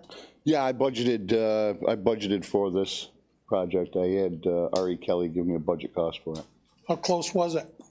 It was about $2,000. Two. They gave me a 38 grand. Yeah, well, man, Not bad. Inflation. it's pretty close. It's the new normal, is what I'm told. Yep. Is this gonna be done before? Yeah, we're shooting to get this, yes. I'd like to get this started. Better get going. Yeah, well, let's get started on it so the little old lady doesn't tear us all to pieces when we go down there. Right? Correct. Every time we do a little bit more, she's a little less mean. We like that. All right. The rhetorical question. Yeah, we have a motion made and probably second. All those in favor say aye. Aye. Opposed? Motion carries. Issue 6, Senate County Board of Supervisors work contract and authorized budget amendment for Senate County Drop-In Center exterior repairs project. No motion and a second. Go ahead, Paul. Second. However you want to sort that out, Margaret. Yeah, Bob? however you want. Yeah, so this was another item that we had brought to the board before. This one was a little bit over than what I anticipated. Master Construction came in at 162. I had in my budget 149 to carry the project. Room this time? Is this more than a bathroom? This is the exterior work. This is fascias and soffits that have deteriorated and they need attention bad. I think when we talked about this years ago, we said we should build a brand new one because this is just crazy money, right? But everybody liked the location. Yeah, they love that location, don't they? They like that building. Must be worth $1 million. Yeah, we're doing fascias, soffits, the side porch. We're raising the side porch elevation to match the door elevations, so there's not such a tripping hazard going in and out of the building. New sidewalks in the front, new signage out front. Hopefully dress it up a little bit better for the exterior of the building. If you get any permits. What'd the off-track betting sell for? Pardon? I said if you get the right permits. I've got the right OTB? Oh, we're releasing it. I know we're leasing it. We got somebody else in there. They would have had a nice drop-in center. Bob, All right. would you say this, how much? This is 162. Will the building be done then? Pardon? Will all the repairs finished? No. You got more? Yes. Every year? The old building. We should get Bob, we should get the old report out. We had this all figured out at one point, how much this was gonna cost to repair this one and build a new one. But we've come into some more issues Is that with or without bathroom? as well. Bathrooms are done. Well, the downstairs I bathrooms are just done. asked where it was, yeah. So now we have some issues going on in the upstairs bathrooms. Oh, boy, another $150,000. All right, you're doing good work, Bob, piecing that baby back together, Band-Aiding her up. Getting a lot of use, right? Yes, it is. So it's a success, so. Yep, I mean, at least they use it, so. Margaret's nodding her head over there, so. I say on the community service board, I'm sure Beth can hear there's always positive about the drop-in center. I've never heard nothing negative. People love it. They all so like it. Yeah. Very important. It's a tough one to keep together. I'm sure, Bob.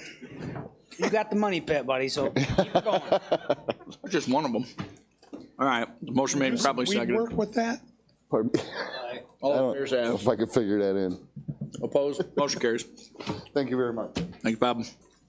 Senate County Board of Supervisors declares Senate County Sewer District Number 4 creation a Type 2 action. Motion. Motion made and probably seconded. Mitch? Solheim Engineers has completed the preliminary work for the district formation for District 4, which was the path that the board had directed.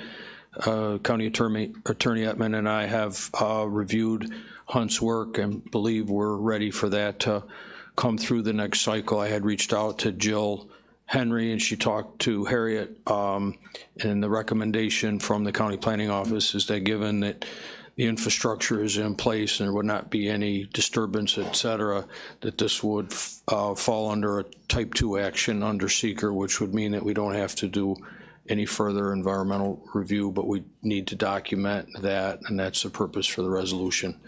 Okay. If this clears, then the next cycle will bring the first phase of the district formation forward for your consideration. Questions from the board? Where's this at? South end of the county. South end? No? North end? North end. I could have got it right. 50-50 shot at getting that one right. Del Lago or across the street? 414. One that the IDA owned for umpteen years. Motion made and probably seconded. All in favor say aye. Aye. Opposed? Motion carries. Anything new to come before Public Works? Old? Public Works is adjourned. Okay, thank you, Chairman Donald Trott. Personnel, we're gonna move that down just before finance. So we need 2 executive sessions, so we'll get them at the same time. That is the longest agenda I've seen this year What's that? for personnel. Isn't it? Isn't it 2 pages? My God. And you just take notes how fast it's gonna go. Jesus. You doing a consent agenda for your? Yes, I second that, yeah. You should only be allowed to do one. Okay. Okay, next up would be Public Health Services. Board. Thank you, Mr. Chairman. Issue number 1, Board of Supervisors reappoints Dr. Timothy J. Ryan, Medical Director for Public Health. Support. Good evening. Dr. Ryan's been, the only caveat I would throw in there to the resolution that was written is in speaking with Dr. Ryan, he indicated that it's almost very nearly 40 years now that he has served as medical director for Seneca County Public Health. He's always available anytime we need consult. Very knowledgeable and still, takes the time and makes the time to update himself on recent emerging issues, not just old school medicine. So he's there for us when we need him. Any questions for Scott? All in favor? Aye. Opposed? Motion carries. Number 2, County Manager authorized and directed to sign a contract with the New York State Department of Health for the Children and Youth with Special Health Care Needs Administration Grant. Motion. Second. Motion second. Scott? So this is a grant that's a referral program. It's intended to connect families with various organizations where their children who have special needs can get the services that they need. This is a substantial increase over the last budget cycle. Last time around is a little over $20,000, and as you see here, it's $75,500. We are going to use some of the monies to offset salary for the program coordinator, half of her salary, as well as pull in a service coordinator and an administrative assistant, a little bit of their time in hopes to boost the program. Does a lot of good things. All right. Any questions for Scott? All in favor? Aye. Opposed? Motion carries. Issue number 3, authorized contract to New York State Environmental Facilities Corporation for the State Septic System Replacement Program. Or Second. Nope. So this is the septic system replacement program. This is round 3. We were initially told back in my days with Cayuga County that there would be 5 rounds of funding. Between rounds 1 and 2 here in Seneca County, we've been able to offset costs up to $10,000 for homeowners to replace septic systems. We're closing in on 50 homeowners that have utilized the program so far. Probably have another dozen or more in queue with approved plans, waiting for the contractor to get things installed and so forth. So this is a substantial increase as well, because round 1 was $225,000, round 2 is $250,000, and this one is almost $500,000. So we can do lots of good things. Unfortunately, it still is only Cayuga Lake. It is not for Cayuga and Seneca. They took Seneca Lake out of the program after round 1, but they almost took both lakes away from us, so we're thankful to still have at least one of our lakes in the program. Any questions for Scott? Scott, if even if that maybe perhaps the time frame are not concurrent, but is there any flexibility? Let's say we got sewer in Varick and Fayette. Is there any flexibility to use that money to help people hook up to public sewer, or is it strictly and only septic tanks? There are parameters and requirements in the program where it is specifically to replace, they use the term cesspools. I don't see too many cesspools. It's literally a system with no tank in front of it. There's still a few that we stumble across once in a while, but it's really intended to replace and upgrade and repair existing septic systems. Yeah, that's, unfortunately, we couldn't use the money to connect to. No wiggle room at all? Not to the best of my knowledge. I can take another look at the program outlines, but the information from the EFC, I think, is pretty strict that it's for septic By the time we systems. get sewer in Cayuga Lake on 89, that money will be long gone. Well, I just didn't know like round 4, or if there's a round 4 or round 5, because it just seems, I mean, I get it's government and all that, but it just seems inconsistent. If we do get grants and we do get the public sewer going, it's like having them invest in this, and it's like, oh, we could have hooked up the public sewer, and now we just poured this money down the drain, literally. Right, it can be, certainly, I agree with you, hard for a homeowner to digest, spending $20,000 on a new septic and then 3 years later perhaps being told to connect to public sewer, sure. Which to that point, right, just with this opportunity, Mitch and Bob, remember Marty emailed us and we need to get back with a time. So if we can do it tonight, just don't let me forget. Yeah, thank you. Thanks, Scott. Okay. Mr. Barnhart? Scott, do you have any advice on a way to best advocate to get Seneca Lake back into the program? And/or have you written a letter to EFC to try to get them back? I did write a letter, as did Ontario County, I believe at the time, or maybe it was Slipway, I can't remember, to advocate to keep Seneca in the program when it was apparent that we were going to lose them. That letter also, advocated for Cayuga Lake at the time. We saved Cayuga, not Seneca. I've not written any recent letters, but I certainly could reach out or perhaps draft another letter to EFC to advocate that they consider restoring Seneca Lake to the program. This one was kind of just dropped on us. I didn't get any heads up that, hey, round 3 funding is coming. It's just an email showed up that round 3 funding is here.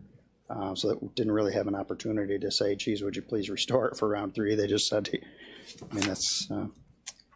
I'd be happy to support you in any way possible. I know when we had the floods in Lodi in 2018, we had dozens of septic tanks uprooted and deposited into the lake. So I know that there's a number of homeowners in pretty desperate need still. So I'd be happy to write a letter, and if you have any advice or anything, please let me know. Okay, very good. Thank you. Have you reached out to Ontario and Yates County as far as how they're handling anything? Not recently, but I certainly could. Of course, the opposite side of Seneca. So. Right. Of course, their health departments in Ontario and Yates are not full service. In other words, they don't have an environmental services division. I don't know who, if they have this, if they have or had any of these monies, who administered them in those counties, because in those counties, the state district office out of Geneva does their environmental health type inspections and so forth. We use our environmental services division here to administer this as well as do all those inspections. So I'm not quite sure how they handled that. And Skylar might have an interest as well, and I think they share services with Yates County. Okay. I can participate in some outreach there. I have a question for you, Scott.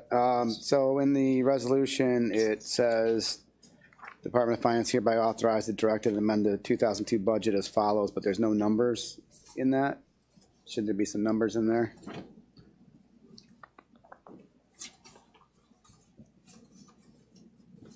Probably should. Yeah, we should put the number, the 490,000 into the revenue line. 490 was in there. Can we do that with a amendment? Could I get a motion to amend this resolution to add 490,000 increase in the expenditure line? Motion. We have a second? Second. All in favor on that? Aye. Okay. All right, that should be good then. Any other questions for Scott? All in favor? Aye. Opposed? Okay, motion carries. Any unfinished business? Any new business? We are adjourned, Mr. Chairman. Good, thank you, Chairman Boris. Okay, next up, Public Safety, Chairman Reinhardt. Thank you, Mr. Chairman. Issue number 1, Board of Supervisors authorizes and directs County Manager to sign contract with New York State Division of Criminal Justice Services for the 2022-23 Criminal Justice Reform Grant. Motion. Second. All those any discussion? All those in favor? Aye. Anybody opposed? Carried. Is there any other unfinished business for public safety? I have one item under unfinished business I'd like to bring up. The social host law was sent back to committee several months ago. I've been in contact with Mr. Edmond, who's gone through and reworded and rewrote the social host law. I've also talked with Karen from United Way Substance Abuse Coalition.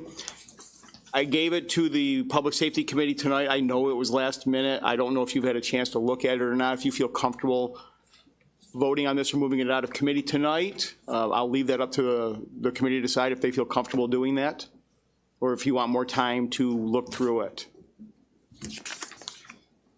I'd just soon read it. Okay. Please. That's fine. If we could put this on the agenda for the next committee meeting, please. I'd like to get this moved out of committee one way or the other.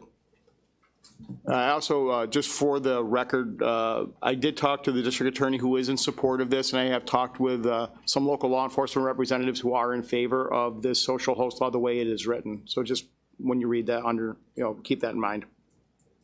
Any other unfinished business? I have a quick question. Sure. the pretrial reforms where they got like 27 days to give you the evidence that you're going to be, you know, on trial for? Is that what this is? That they're going to give us money to help with establishing what the Are we talking about the issue? Are we talking about the social host, or are we talking about the grant for the discovery? Yeah, this has to do with the discovery. Okay. I don't know I couldn't tell you the exact days. That would be a question from Mr. Sinkowitz, who isn't here. I heard that we had a problem with discovery, and I heard that multiple counties have a problem with the discovery part of felony trial and getting the evidence to the defendant, and things are getting missed, and people are being let go. Not here so much in Seneca County as I've heard it in multiple other counties, that people have to be let go because there isn't enough evidence to really take them to trial because the time period was too short. So does this go towards like hiring more people to help with that 27-day process that they have to abide by now? Yes. Which seems crazy. Correct. And I believe there is something in personnel. Is there from the district? They've lost the person that's handled this for Seneca County. So there's going to be a resolution to appoint another, or to advertise for another person. Okay. I mean, is it just one more person, or do they need multiple more people? I mean, not according to, there's another position that will be more or less chasing down, doing the paperwork type of thing. Yeah. And it's a grant, it's funded by grants through the state, so that's also on the personnel committee to hire that position as well at no cost. Okay. That's all under the bail reform. Yeah. That they came out with. Yep. So we just took care of 2 items on personnel. Okay. That's good. Any other questions? Mike, will we all of us getting that resolution? Yes, you can. It can be emailed. Very good.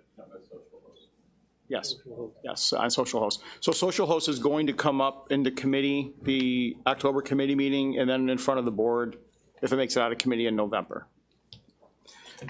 Any other unfinished business? Any new business? Just one item real quick. I attended a safety meeting from the safety committee, and there will be some items coming before the board at some point. We're trying to do them through the budget process just for some upgrades safety-wise in divisions in the county. Is there any other new business? With no further action, public safety is adjourned. Very good. Thank you, Chairman Reinhardt. Next up, Water Sewer Treatment Management and Operations, Vice Chairman Borst. Thank you, Mr. Chairman. We met in Romulus on the 20th. We had our committee meeting down there. I wasn't prepared to really do a whole lot on this. Mitch, do you have anything to add on that, or we're good for right now? I think we're good. Yeah, so nothing really to report. We can wait for a couple weeks down over. Yeah. Dave will be there. Yeah, we'll let Dave report onto it. Any unfinished business? Mr. Chairman, I would just add, so one of the things we did discuss there was looking long-term at a potential new replacement water tower. And so it was suggested that the town of Fayette take that on and put out a request for proposals. So I will be bringing that to my board next Thursday to move ahead on that. But just a heads up, we don't intend to pay for it all, but I will certainly take that initiative on behalf of the town. Which water tower is this? Looking long-term to see if do we need to be concerned with, and if so, should we be looking at a replacement for the, which one, Bob? The Hillside? The Hillside water tower, yep. We've had multiple problems with that. The repair, as Mitch reported at that meeting, the repairs were successfully completed, I think that day, Mitch, right? I think they were done that day. So we're good for now, but I think long-term, just trying to get ahead of the ball game so that we're prepared for it. Yep. Okay. There's a lot of moving parts on that. Yeah. Oh, yeah. Thanks for that committee assignment, Jesus. Any other new business? We stand adjourned. Okay, very good. Thank you, Vice Chair Borst. Next up is personnel. Would you like to do your first 10 or 11 resolutions? Leave the last? I make a motion, we take a break. Okay, I'd like to call the Personnel Committee to order. We have a few issues in front of us. I'm not going to defer to Laura for a whole lot of them. No offense, Laura. I'm trying to move this along as much as I can, but I will defer a few of those. Issue number one, Board of Supervisors approves the creation and filling of one full-time probation supervisor, one position effective immediately. Have a motion? Second, thank you. We've been down one person since 2020. This person is required by state law. If we have at least 8 probation officers, you need 2 supervisors for that. So this is something that's been vacant that we've exceeded the probation number, so that's why we're coming back to ask for this position to be filled. Any questions for Laura? Or for Matt? Okay, all in favor, please say aye. Aye. Aye. Anybody opposed? So carried. Issue 2, Board of Supervisors authorizes the refill and hiring above state rate for Assistant District Attorney position in the District Attorney's Office effective immediately. Have a motion, please? So moved. Thank you. Again, this is where we are as far as finding people and moving this ahead of time, but this position, we've lost this district attorney or 2 to another position.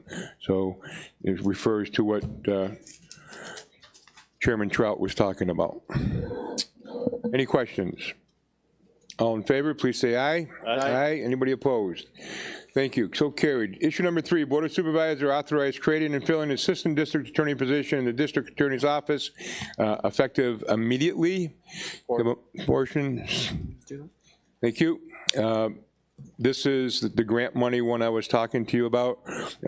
This will be doing a lot of the paperwork to make sure that things are being processed in a timely manner. Again, referring to what Don mentioned. Yep. Any questions? All in favor, please say aye. Aye. Anybody opposed? So carried. We have some refill vacancies in the Department of Human Services. Vacancy exists for the following positions in the Department of Human Services. Refill 1 full-time caseworker, refill 1 full-time social welfare examiner. Can I have a motion, please? Thank you. Second, thank you. Again, these are positions opening due to people moving on to other domains. Any questions for Laura or Tracy? All in favor, please say aye. Aye. Thank you. Number 6, refill vacancy in the Mental Health Department. Vacancy exists for the following position in the Mental Health Department. Refill 1 full-time peer program support worker. Again, vacancy created to somebody leaving. Any questions here for Margaret or Laura? All in favor, please say aye. Aye. Anybody opposed? So carried. Refill vacancy in the, we're not doing that, right? Or we're doing it, right? Which one? The mechanic? No. You skipped 4, though. What did I skip? 4. Oh. Number 4 I skipped? Yes. Mm-hmm. Oh, I did. Happens to be your department. All right, well, we skipping number 7? Is that all taken care of, or? Yes, that's good. Okay. We can remove that. Number 4, refill vacancy in the Personnel Department. A vacancy exists for the following position in the Personnel Department. 1 full-time personnel technician. Can I have a motion for that? So motion. Second, thank you. Again, this person has left. Therefore, the vacancy has been created. Any questions for Laura? All in favor, please say aye. Aye. Aye. So we don't have to do number 7. Do I have to do anything officially to do anything officially? Skip it. It would be a question for Mr. Etman or Margaret or anybody who knows. Anybody wants to skip it? Just skip it? Yeah. Okay, I'd skip it. Issue number 8, refill vacancy in the county's attorney's office. Can I have a motion to table this, please? So moved. Thank you. Second? The vacancy committee had some questions that couldn't be answered, so we are going to table this to the next vacancy committee. When we come back to you in October, we'll have that back on the agenda. Issue number 9, refill vacancies in the finance department. Can I have a motion, please? Second, thank you. We have 1 full-time senior account clerk and refill 1 full-time principal account clerk. One of our account clerks is moving to a principal account clerk, therefore that's created the senior account clerk's position, and we're still short 1 principal account clerk, and that's what the second one is to fill that one. So this would, if all goes well, this would complete all 3 needs for principal account clerk positions. Any questions here for Laura or for Haley? All in favor, please say aye. Aye. Anybody opposed? So carried. Issue number 10, refill vacancy in the Veterans Services Agency. A vacancy exists for the following position in the Veterans Service Agency, 1 full-time director. Can I have a motion for this, please? Motion. Thank you. Second? Thank you. Our director has moved on to Ontario County, I believe. We have to fill the position, obviously. You have to be the requirement is to be a veteran, so this will take a little bit of time, but hopefully, in the meantime, Mitch has been down to the department and assures the people there that everything will be okay, and offered his services anytime that's anybody's needed for that. So. Any questions here? All in favor, please say aye. Aye. Anybody opposed? So carried. Issue number 11, a resolution introducing... Hold on that one. Yes, sir. Do number 12. Yes, sir. Issue number 12, Board of Supervisors abolish long-standing vacant positions effective January 1st, 2023. Can I have a motion for this, please? Motion. Thank you. Second? Second. Thank you. I think Laura's gone through, and Mitch, and different department heads, and why keep them on the books if they don't need to be on the books anymore? Any questions for Laura on this? All in favor, please say aye. Aye. Aye. Anybody opposed? So carried.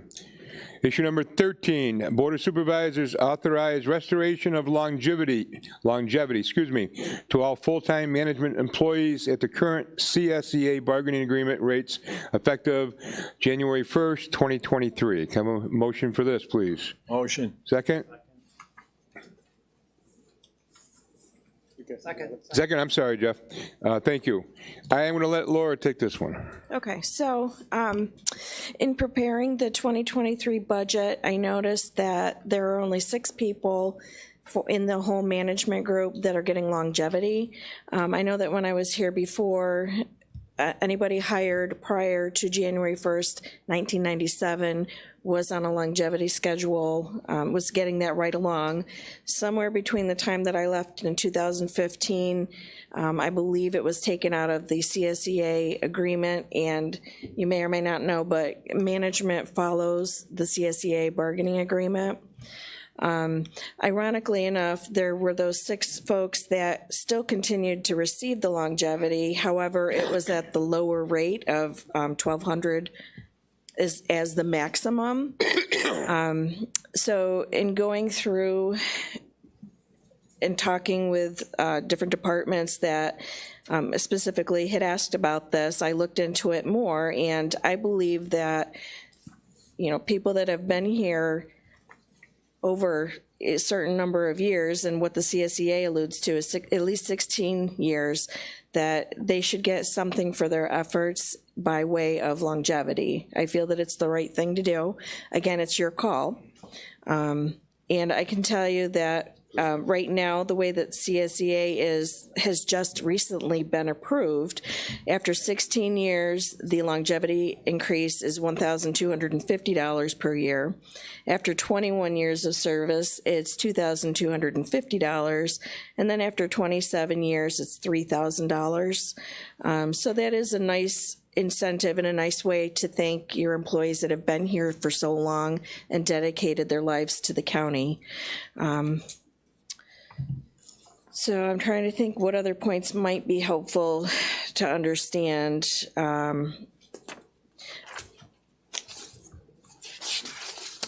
I think that's pretty much the most thing. I can tell you that this does affect 20 employees.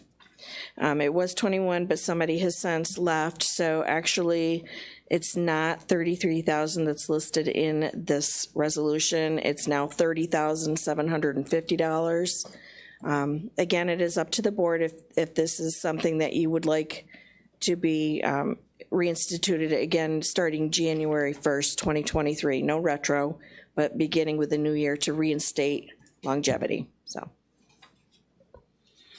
Questions? Yes, Cal. How does longevity work? Would people who left the county and come back, are they eligible for longevity bonuses?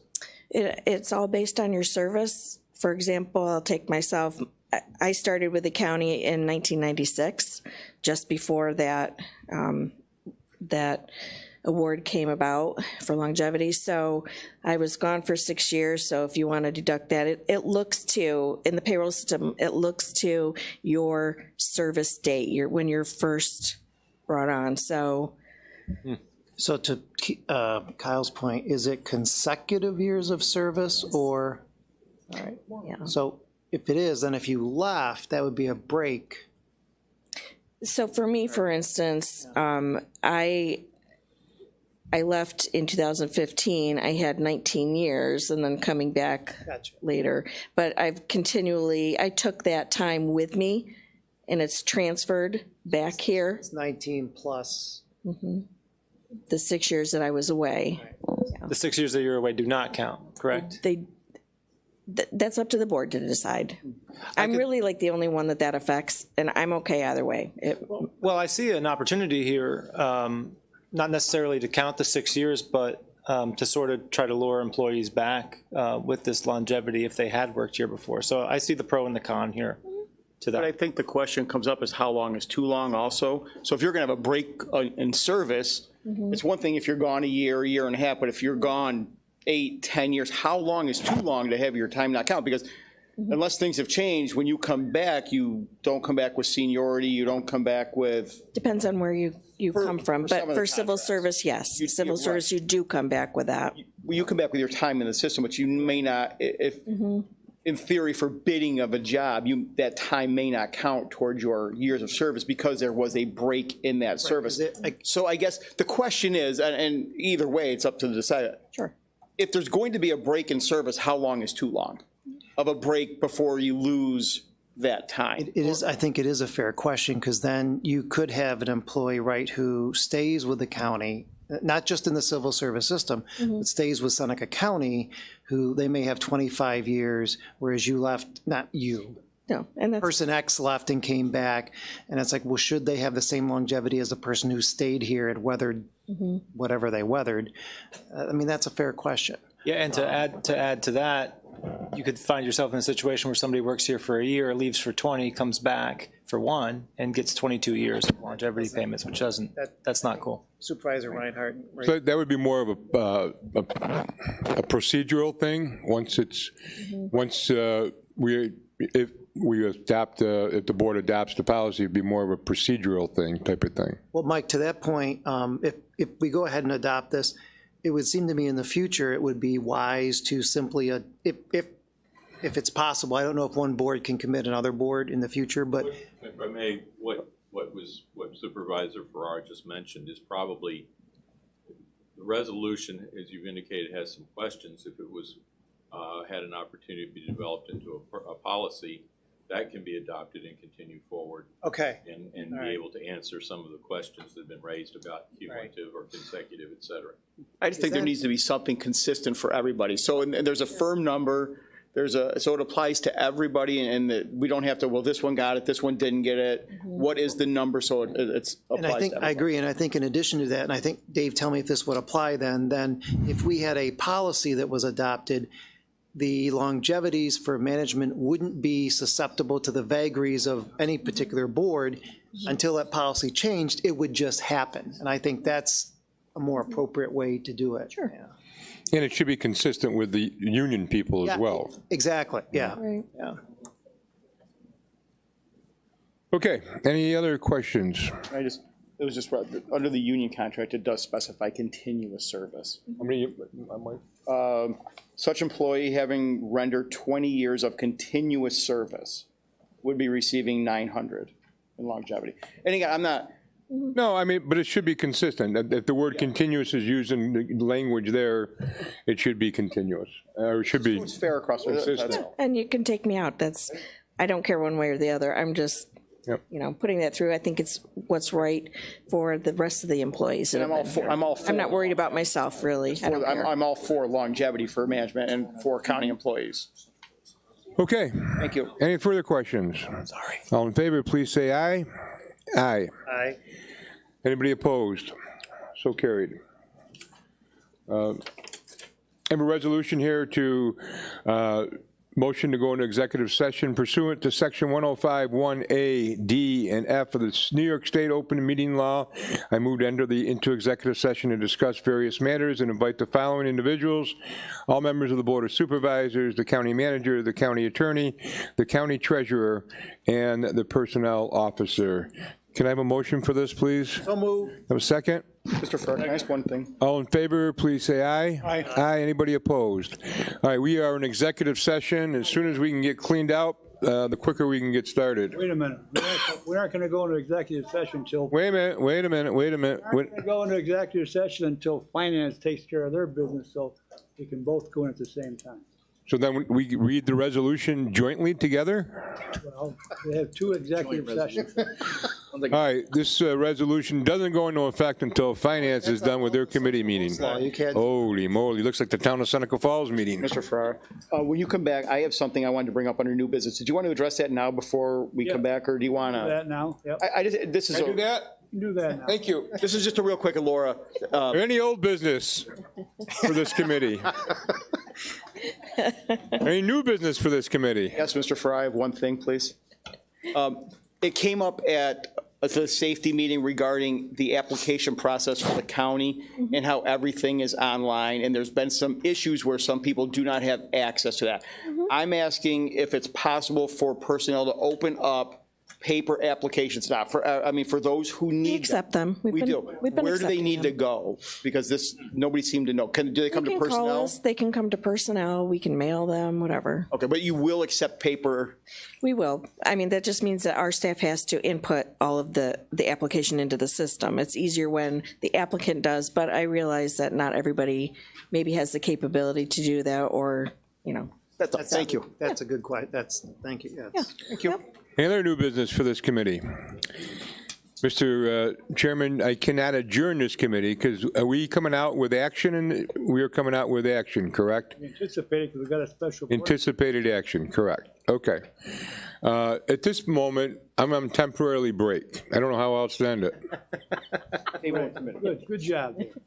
Mike, you're up. So you can defer to me? All right, I'll take over. Defer to you. All right, thank you. Finance assessment and insurance. Got a couple of issues here. Financial audit.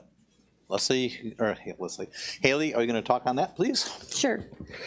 So I handed out to each of you a memo which summarizes where we are. The 2021 audit is still in progress and not finalized yet. The September 30th deadline that we hope for the single audit filing will not be met, but it will be a priority to finalize it as soon as possible. There have been various factors causing the delay of finalizing the audit. First, there was significant additional work needed to complete after year end from the GASB 84 implementation, an increased amount of grant activity that impacted the CFA report completion, which is needed for the single audit.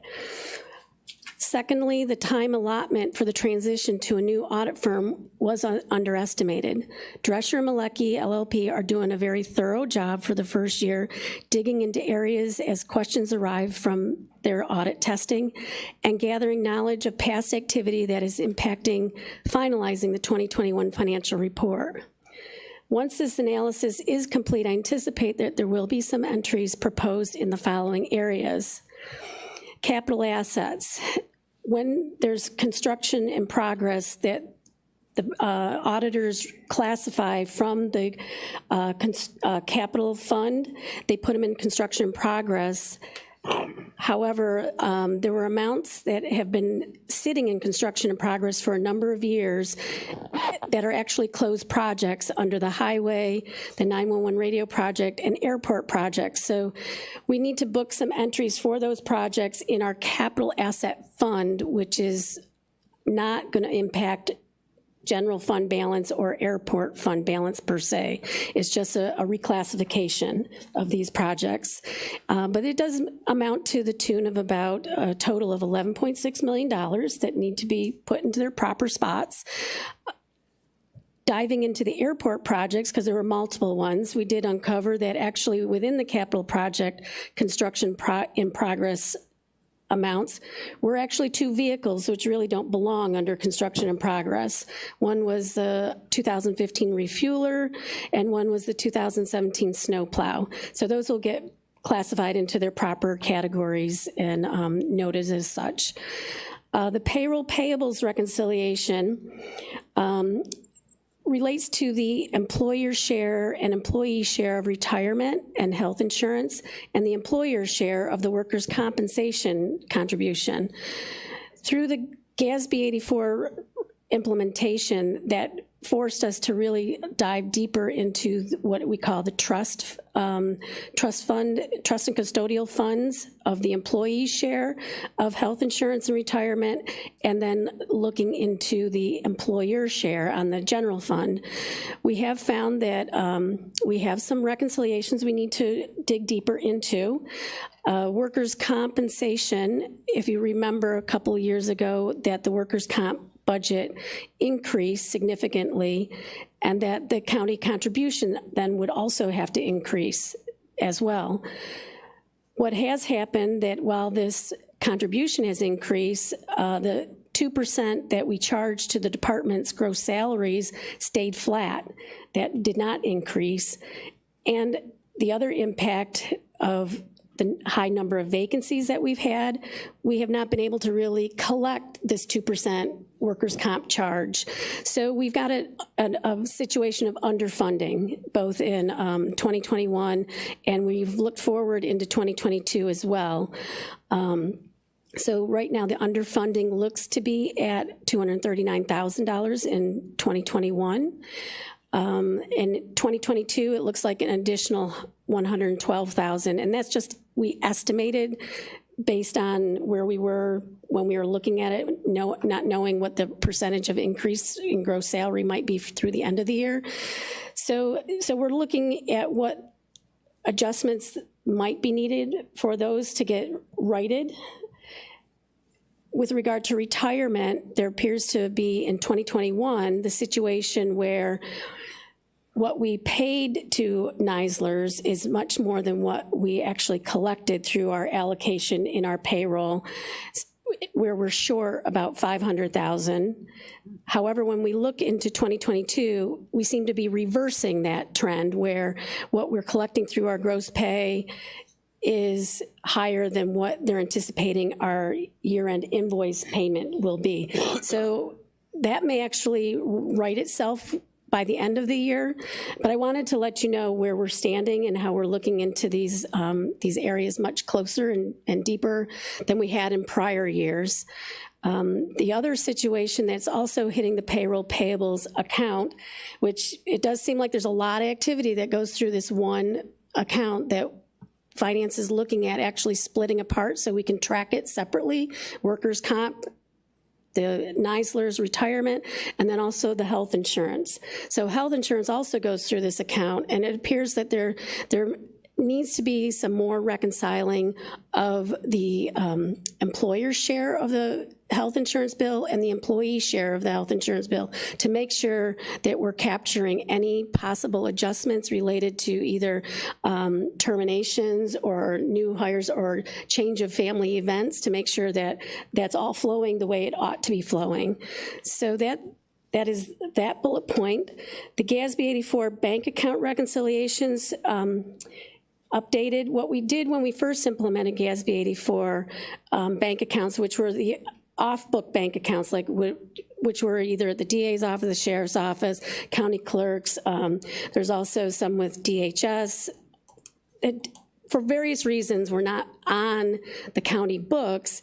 GASB 84 forces us to put them on the books. We did the first implementation, we just took the year-end bank balance and put it on the books. This year, we're now taking the effort and doing true bank reconciliations because we're an accrual basis, we're not cash basis, so we want to make sure we get those bank reconciliations booked, and it's just a timing difference. It's really not a large amount, but it is extra work that we've had to put into getting the audit completed. And last but not least, the Soil and Water Conservation Component Unit, Drescher Malecki is also doing their audit as part of ours as well. And there have been some staff transitions at Soil and Water that have slowed down the process of getting some of the documentation pushed through with the auditors. So if that's what I have to report today. I'll keep you updated. Hopefully we will have a draft financial as soon as possible. Haley, a couple things. Sure. Is that why the workman compensation assessment has gone up for the municipalities? Town of Seneca Falls doubled. And my understanding, and I'm not a risk manager, this is not my forte, that our third-party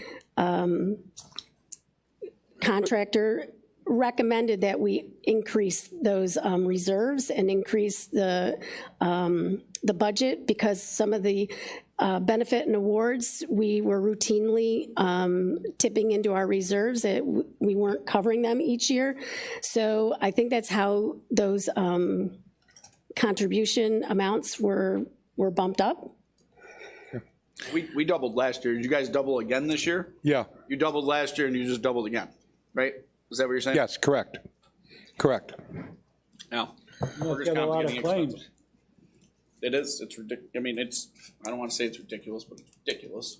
And taxpayer has to pay it. But man, that's a lot when you double 2 years in a row. Yeah. Feel your pain. If I'm not mistaken, this is the second year in a row we missed the September 30th deadline? That's correct. And with different auditors, right? Yes. Last year. What am I missing here? What am I missing? Last year was the GASB 84 implementation.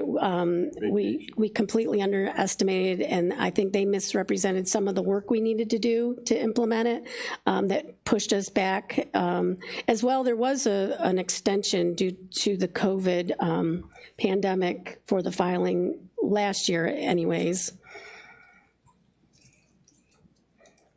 And we've been on the same accounting system for, right? I mean, why all of a sudden is there a major adjustment from a cash? We've always been a cure. What's the major adjustment? Well, GASB 84 accounts were never required to be on the books prior to last year.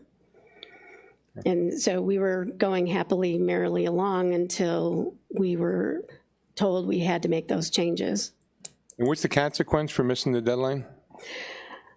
Actually, when we missed the deadline back in 17, there wasn't any consequence as far as penalty or that, but if we don't get this filed soon, all our federal awards look for our single audit, and that could impact us. If we were not to file it, they could certainly impact our federal funding.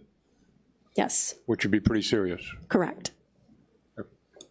So Haley, back to that, you mentioned that $500,000 for the retirement system. Is that because we weren't correctly charging employees for their share, or what's that? Currently, the auditors and finance are looking into the analysis of that. Part of what we get billed, you receive a proposed estimated bill the year before of what Nisler's anticipates is going to be your invoice, but it's still just an estimate. Right. So, and certainly during COVID, I think some of those varied widely, what they propose and what they actually build. And like I said, we're seeing on the 2022, the flip side, where they had estimated us a whole lot more, but they're actually billing us less.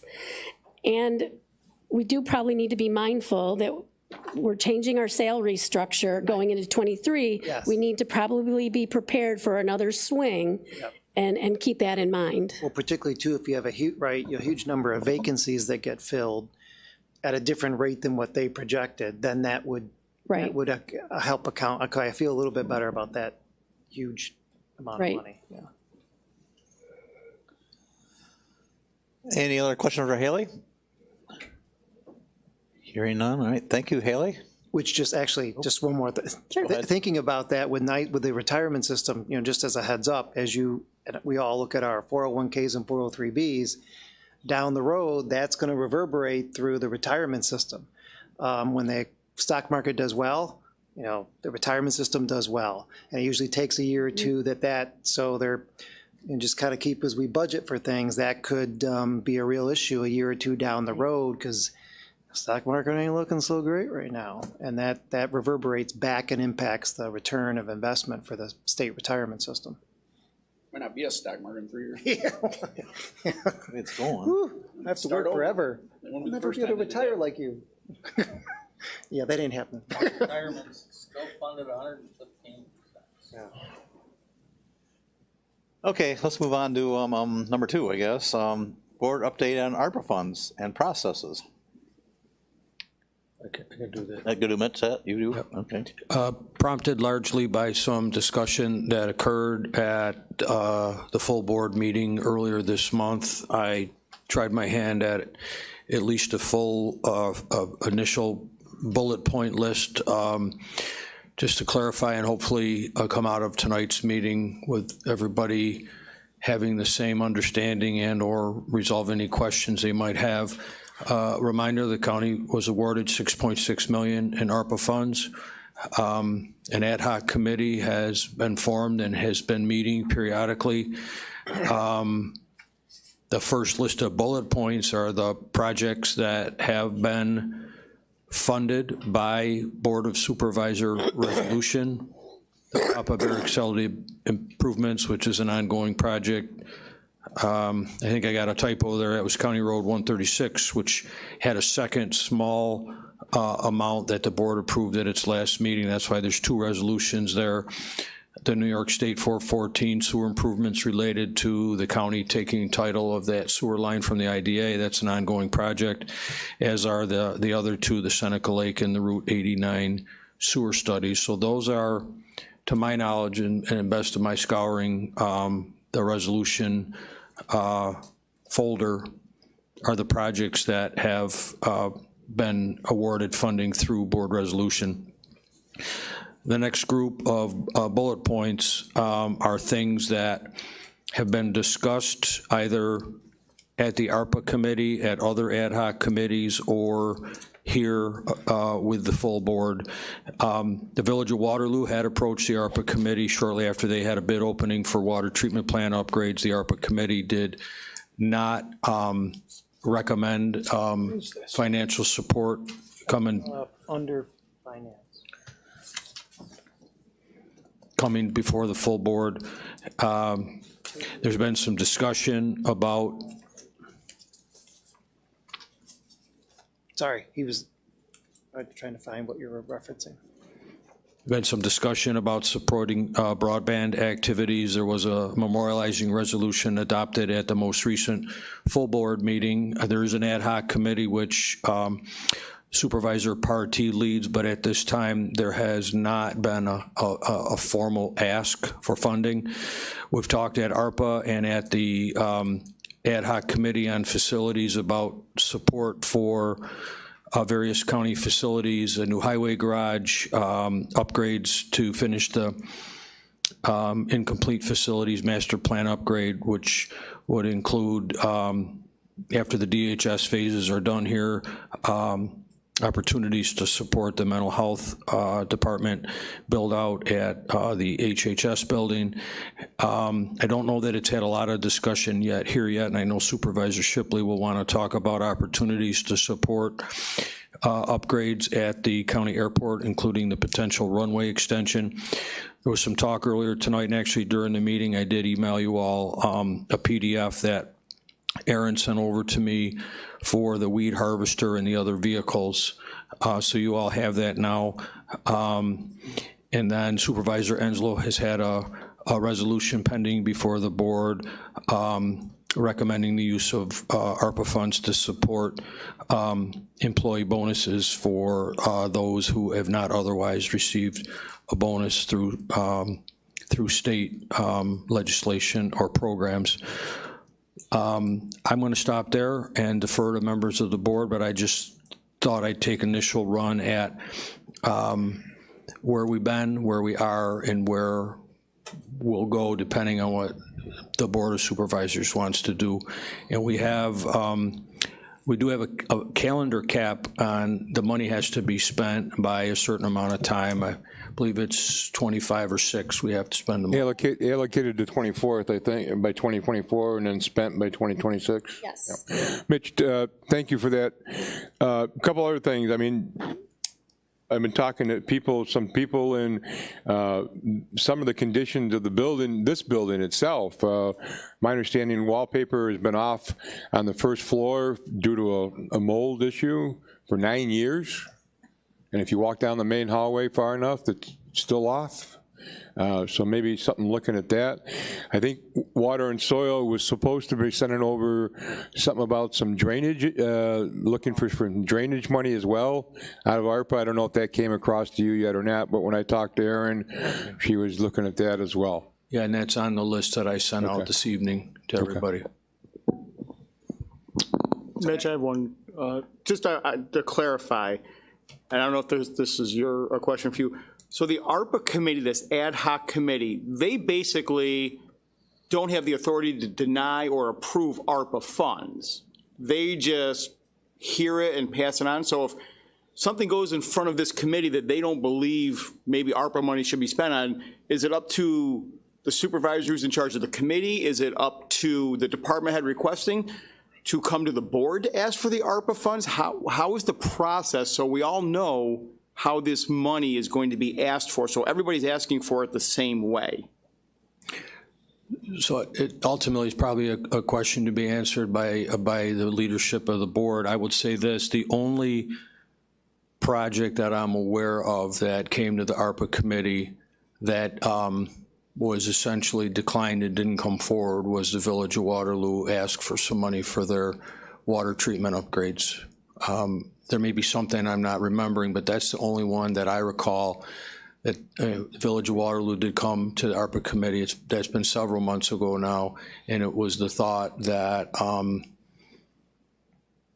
not to recommend moving that forward. We can certainly, as a part of this discussion, whatever the will of the board is, we can start a log, regular reporting to let members that aren't on the ARPA committee of the board know what's come in. If the chairman or I think Mitch, we ought to certainly, again, there's supervisors like myself that are on the ARPA committee, and we'll do a much better job of bringing things, not officially sometimes, but if we think it should be brought officially to the board, we'll put it in the form of a resolution, obviously, and then the full board can say yes or no to the full resolution, but certainly update on what's coming across the table. So that would be the way I would suggest we move forward. I'm just looking for some clarity. So if the ARPA committee really doesn't have the authority to approve or deny. It's an ad hoc committee. We've already established they do not have. I understand that. Do not have the authority. I understand that. My question is if the ad hoc committee says we're not recommending this, does it ultimately come in front of the board for the final decision is my question. I would say it should. And again, it's only been one time that it's happened, but I would say at other committee reports, like Don commits or gives out a committee report, or Bob gives out a committee report on the airport, one of the supervisors on the ARPA committee will give out a report and say, this group came to us, the committee doesn't think that it should move forward. What's your opinion? Okay? Any supervisor can propose a resolution to the board or work it through finance too. Point of clarification. Do it through special committees at our regular board meeting. These are the ones we denied this month. So Mitch, just want to thank you. I was one of the people asking for this. This is good. Thank you very much for putting it together. That's much appreciated.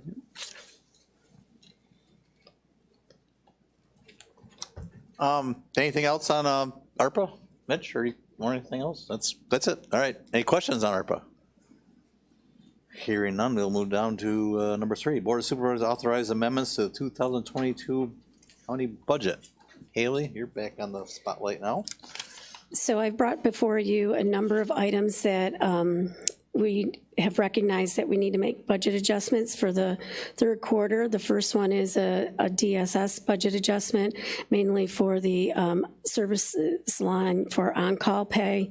Note number 2 is this work capital project adjustment for a portion of a Barton and Lujuda's PER bill. We have to appropriate fund balance for any of the sewer 2 items that are related to those invoices in the amount of the $415.90.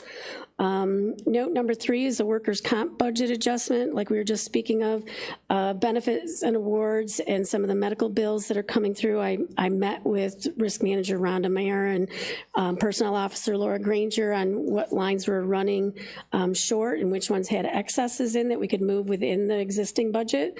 So that's what we're proposing here. I do know that Rhonda did mention to me, though, that some of these are actually getting finalized, that they're not going to be ongoing claims, that they've actually have settled some of these claims. Note number 4 is the highway construction budget adjustment for some CHIPS activity that ran over the $20,000 amount that needs to come then to the board for. We budget for it in their maintenance line, but we actually spend it out of their construction salary line. Note number 5 is the sheriff's budget adjustments that, if you recall, the PBA union settlement in resolution 18622. I wanted to let you know that so far year to date, we were able to do all those adjustments for the PBA contract within the sheriff's lines themselves and not having to use any contingency funds. And note number 6 is the preschool 3 to 5 budget. These are lines that Scott King's budget is running short in the transportation line, and I believe this is what you feel you need through the end of the year, Scott?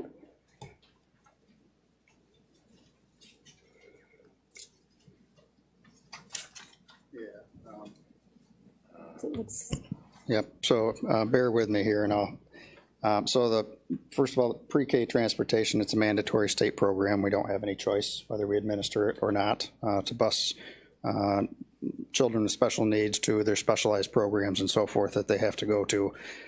So when my predecessor sat down with the program coordinator to draft this budget, in the summer of 2021, in their defense, they were basing this projection during the middle of COVID when kids hadn't been routinely bused for this program in a year and a half or 2 years. And so they had to go back to 2019 to make their best guesstimate as to how much this budget line would be. And to their credit, actually, they bumped the line up $75,000, or else I probably would have come to you earlier than this, because right now, so they bumped it from $450,000 to $525,000, and it's running on a trajectory of $620,000 plus. I've been watching it for a while, and it was determined that instead of waiting till the end of the year to come to you folks and ask for some additional funds to support that line, we would come now. We do get 59.5% reimbursement on pre-K transportation funds up to a point. The state does cap that reimbursement. They have a very convoluted formula. At the outset, we get 59.5% back, and then sometimes they come back a little later and say, whoa, County A or County B, you exceeded your transportation budget cap, and we're going to take a little bit of that back. So we get 59.5% back of this expenditure, and we may have to give back a little bit later, but we, on balance, get more than 50% of this back from the state. I did scour my own public health and environmental health lines. That's why there's so many lines in this budget adjustment to come up with $15,000.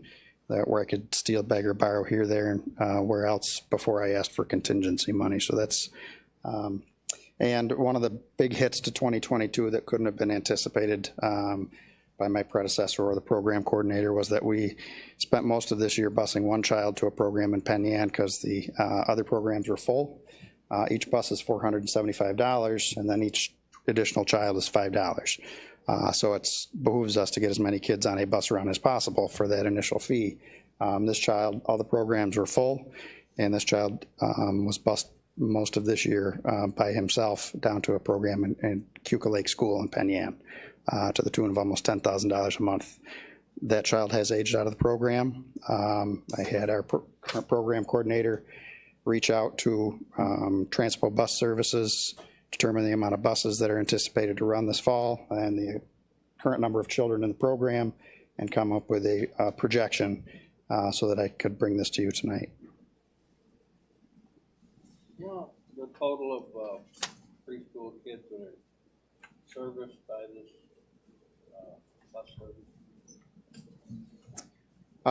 We have over 20 children on bus runs. Currently, I think this fall we're projected to have 5 runs, 4 or 5. We sometimes have as many as 7. We're hoping it stays at 4 or 5 for this fall. Buses or children? Bus runs, and then the children is 20 plus children in the program being bused to various programs. Racker Center, Roosevelt Center, those types of facilities. Thank you. You're welcome. And could I add, we did talk about this at our public health meeting, and I did ask the question, can parents transport too?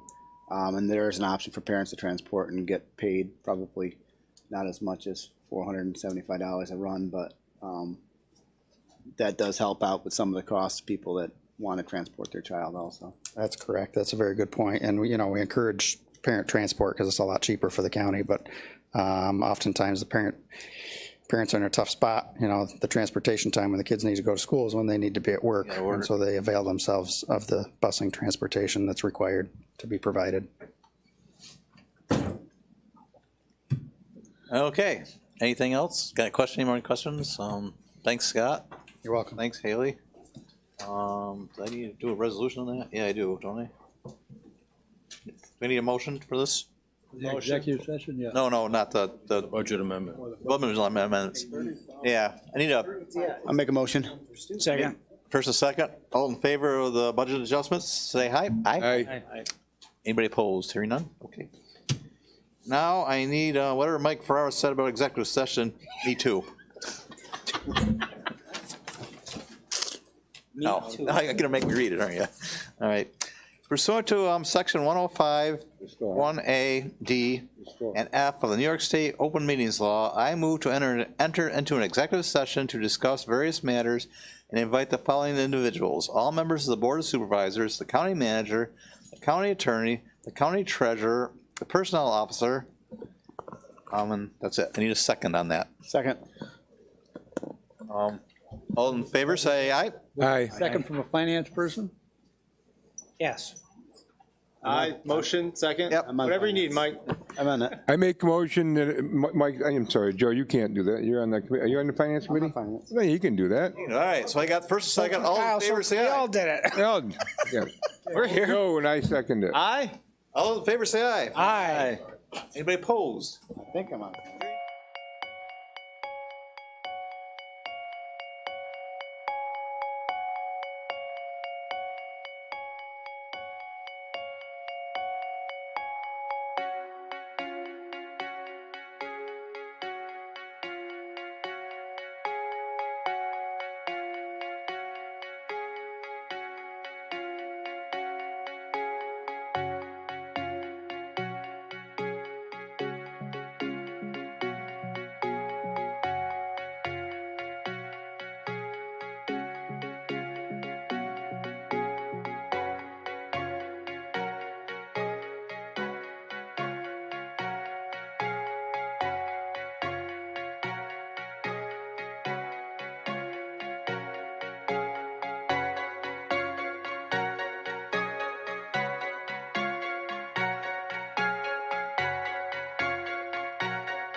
2020, 2022, setting salaries for current elected officials and designated appointed public officers and others for the year 2022.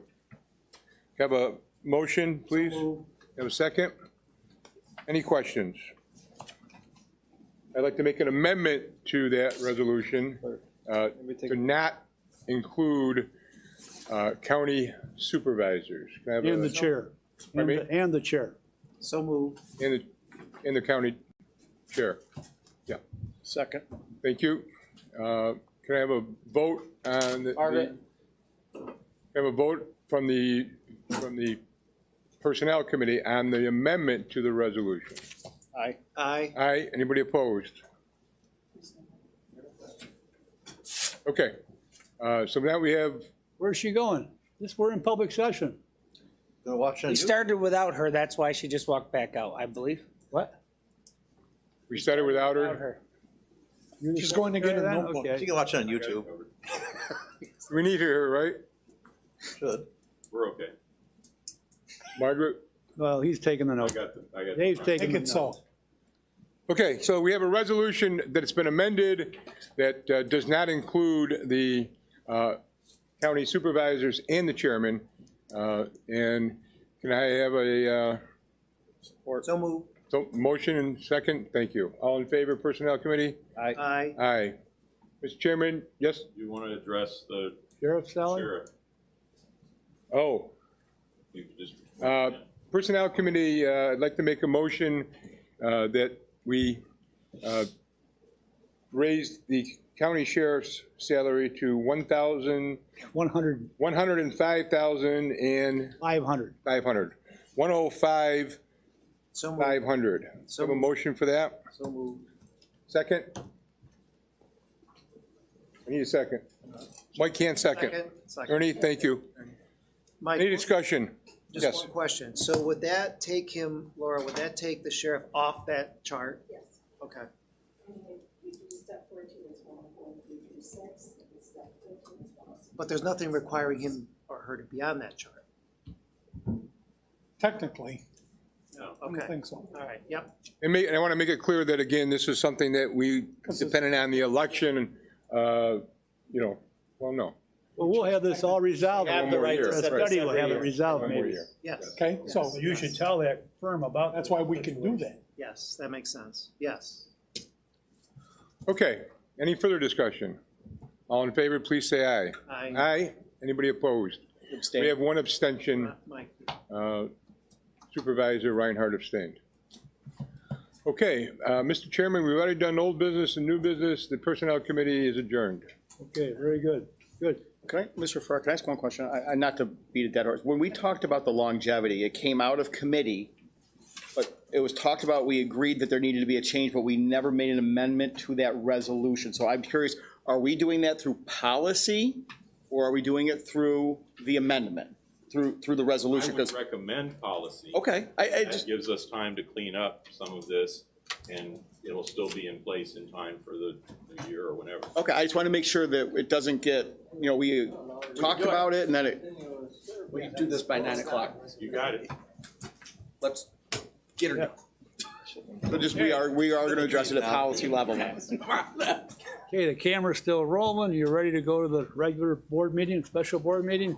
Yeah. Okay. I'd like to call the board together for the special board meeting of September 27th, 2022. Start off with a roll call. Supervisor Reynolds? Here. Pardon me, I'm going to do this differently because I don't have the list in front of me. I'm just going around the room. Supervisor Enslow? Here. Supervisor Don Trout? Here. Supervisor Cronewetter? Here. Supervisor Jeff Trout? Here. Supervisor Brownell? Here. Here. Shipley? Supervisor Hayes? Not here. Supervisor Ferrara? Present.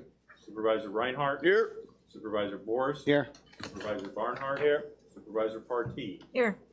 You have a quorum. How about me? Excuse me. You already have a quorum, but you're here. Sorry, Mr. Heisen. Thank you. Okay, please rise for the pledge of allegiance.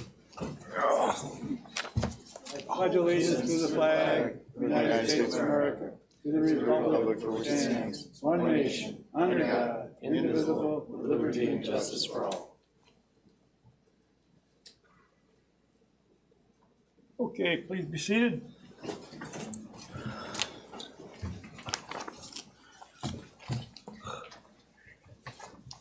Okay, now, Resolution is still good. you got it, Dave. You can handle it. Good. Okay, Still got a shot, Don. I know, we're close. got a shot. Shut up there. Smells it. Okay, personnel, number 4. Mike Ferrara, Supervisor Ferrara. Introduce local law number D of the year 2022, setting salaries for current elected officials, county public officers, and previously designated senior county personnel for the year 2022, excluding county supervisors and county chairman. Support. Second. Second on that. Just, sir, could you just say it's as amended in committee? As amended in committee. Still support. Still second. So, Any discussion? yes. So note that there'll be a public hearing on October 11th, okay? And once that public hearing's over, then there'll be then there'll be another resolution, right? Adopting it, yes. Yeah. Okay, all right. Okay, any more discussion? Okay, all those in favor say aye. Aye. Opposed? And Mr. Supervisor Reinhardt is formally abstaining. Okay. 1 abstention, 12 yeses. Carried. Do we gotta vote on the chair? It was as amended. So I said to have him That do was it as the amended. amendment. Okay. So that includes both the sheriff and the. Very good. police. Special order of the day. Okay, Second. good. All those in favor say aye. Aye. Okay, we are adjourned. Yes, I knew we could do it. 8:53. We were a long ways from home. Long way from